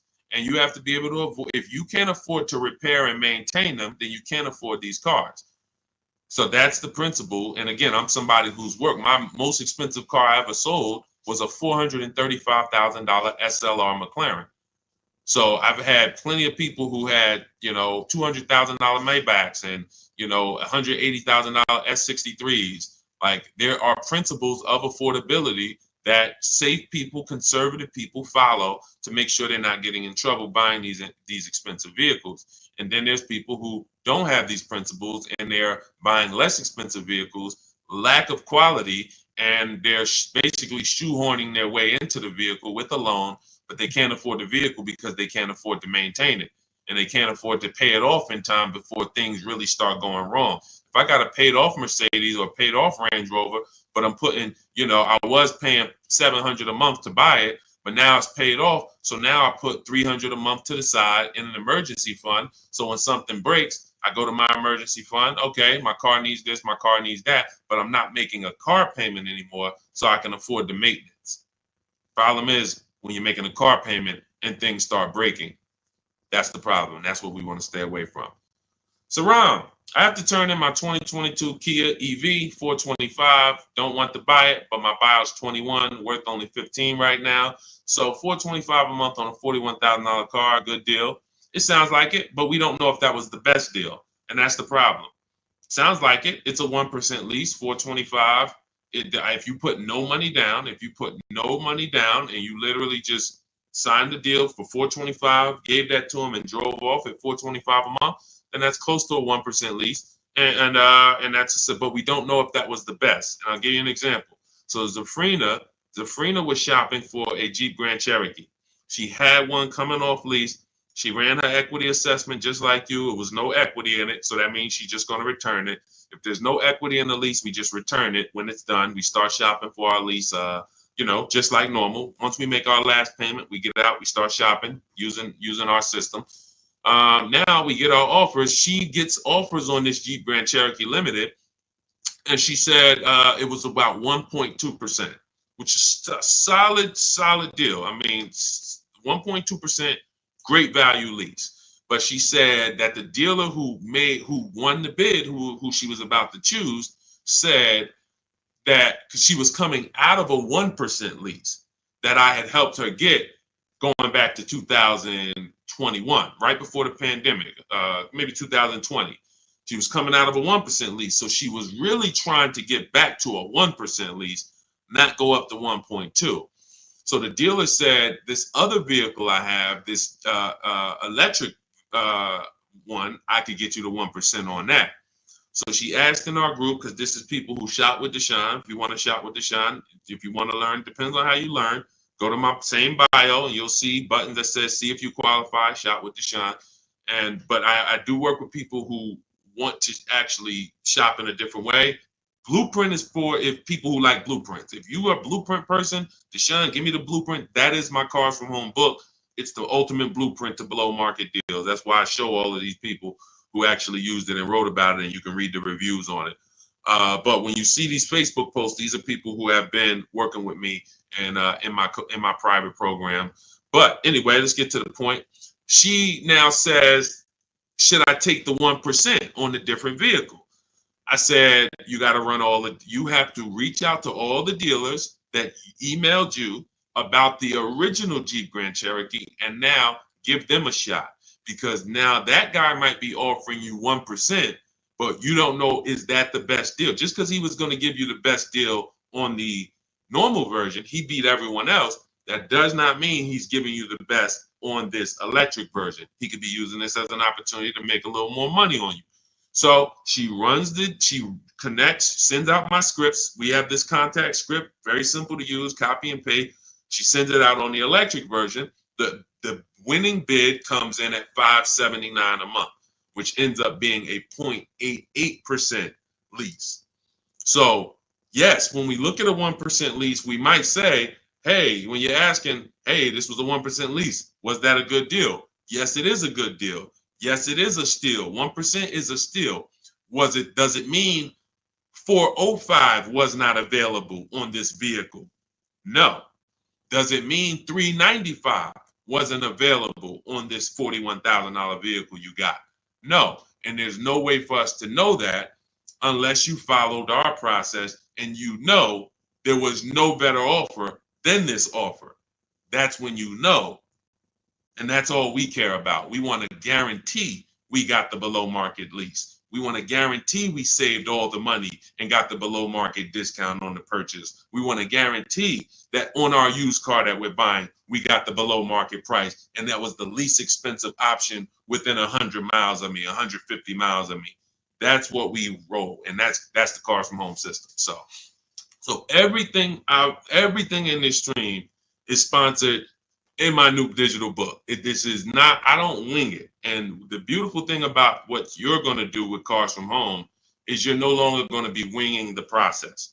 This is the second most expensive purchase that many of you will make. And some of you who don't own a home, this is the most expensive purchase that you have made so far. And every single time you make a 5-figure decision on a car, you add these up and you can see I've made $100,000 in car buying transaction decisions over my lifetime. What is my process for getting below market deals? What is my process for not paying what everyone else is paying? You've winged it, but you're no longer going to wing it. This is a 7-step process. In the book, I have links where you can stay right on task. If you're on the lease path, you're not looking at new cars. You're not reading about purchasing used cars. If you're purchasing a used car, you're not using the system on leasing. You're not using the system on new cars. You're on the used car path. That's the way the book is. It's linked and it warps you to the areas so that you can stay on task and not be learning everything about leasing and buying and used cars and new cars and bidding. Or you don't need to learn all that. We just need a path for you that you can follow step by step to get to your below market deal. And that's the way the book is set up. So it's 5 stars. You can get your copy as part of my welcome offer to you for 75% off. It's normally $97, but for 30 minutes only, you get yours for $24. That's 75% off. It'll be in your inbox in 5 minutes, and you'll have everything for the rest of your life to use when it comes to leasing. If your spouse wants to buy, your child wants a used car, you can open this blueprint up at all times and use these strategies that you paid $24 for. Now, if you missed it and you didn't get there before the 30 minutes is went to zero, then you'd have all these strategies and you paid $97 for it. It's still a win. It's still going to be in the top 3, top 5 most valuable books you've ever owned to your bank account. That is the biggest thing. This book being valuable to your bank account. So go get your copy for 75% off. Click that picture of me in my TikTok bio. Click that picture of me on Instagram. Go to that website in my bio, and then you'll see the button that says 75% off welcome offer. YouTube, you have a comment in the, you have a comment for your 75% off in the comment section. Same thing on Facebook. Get there, use it. Make sure you send me all of your deals. Email me with your deals. Every time you make a deal, I want to see it. Deshaun, look at this deal. My biggest thing is seeing the money you are paying for these cars. I want you to be like all of these people who send their deals in. Look, this is what it's about. I don't want you just getting a car. We'll be excited about the car too, but I want you just as excited about the deal you got, because once you see below market deals and you see how different they are than market value deals, or God forbid above market value, you're going to see that you'll never go back. And then I just want you to send me, I want you to help me see what every below market deal look like. Right now, we know the below market deal on this Mercedes that Milligan got is $27,000 off. That sets the market. So if anybody got this same vehicle, the same vehicle that she got, and you didn't get $27,000 off, you overpaid. You know, we know Sean set the market on this on his F-150 Lightning. Some deals are, look, Kimberly set the market on this Maserati Greco that she got earlier this year. She said, look, it was $20,700 off. They gave her sitting at home, getting a bid, a brand new, never before owned. She's the first owner.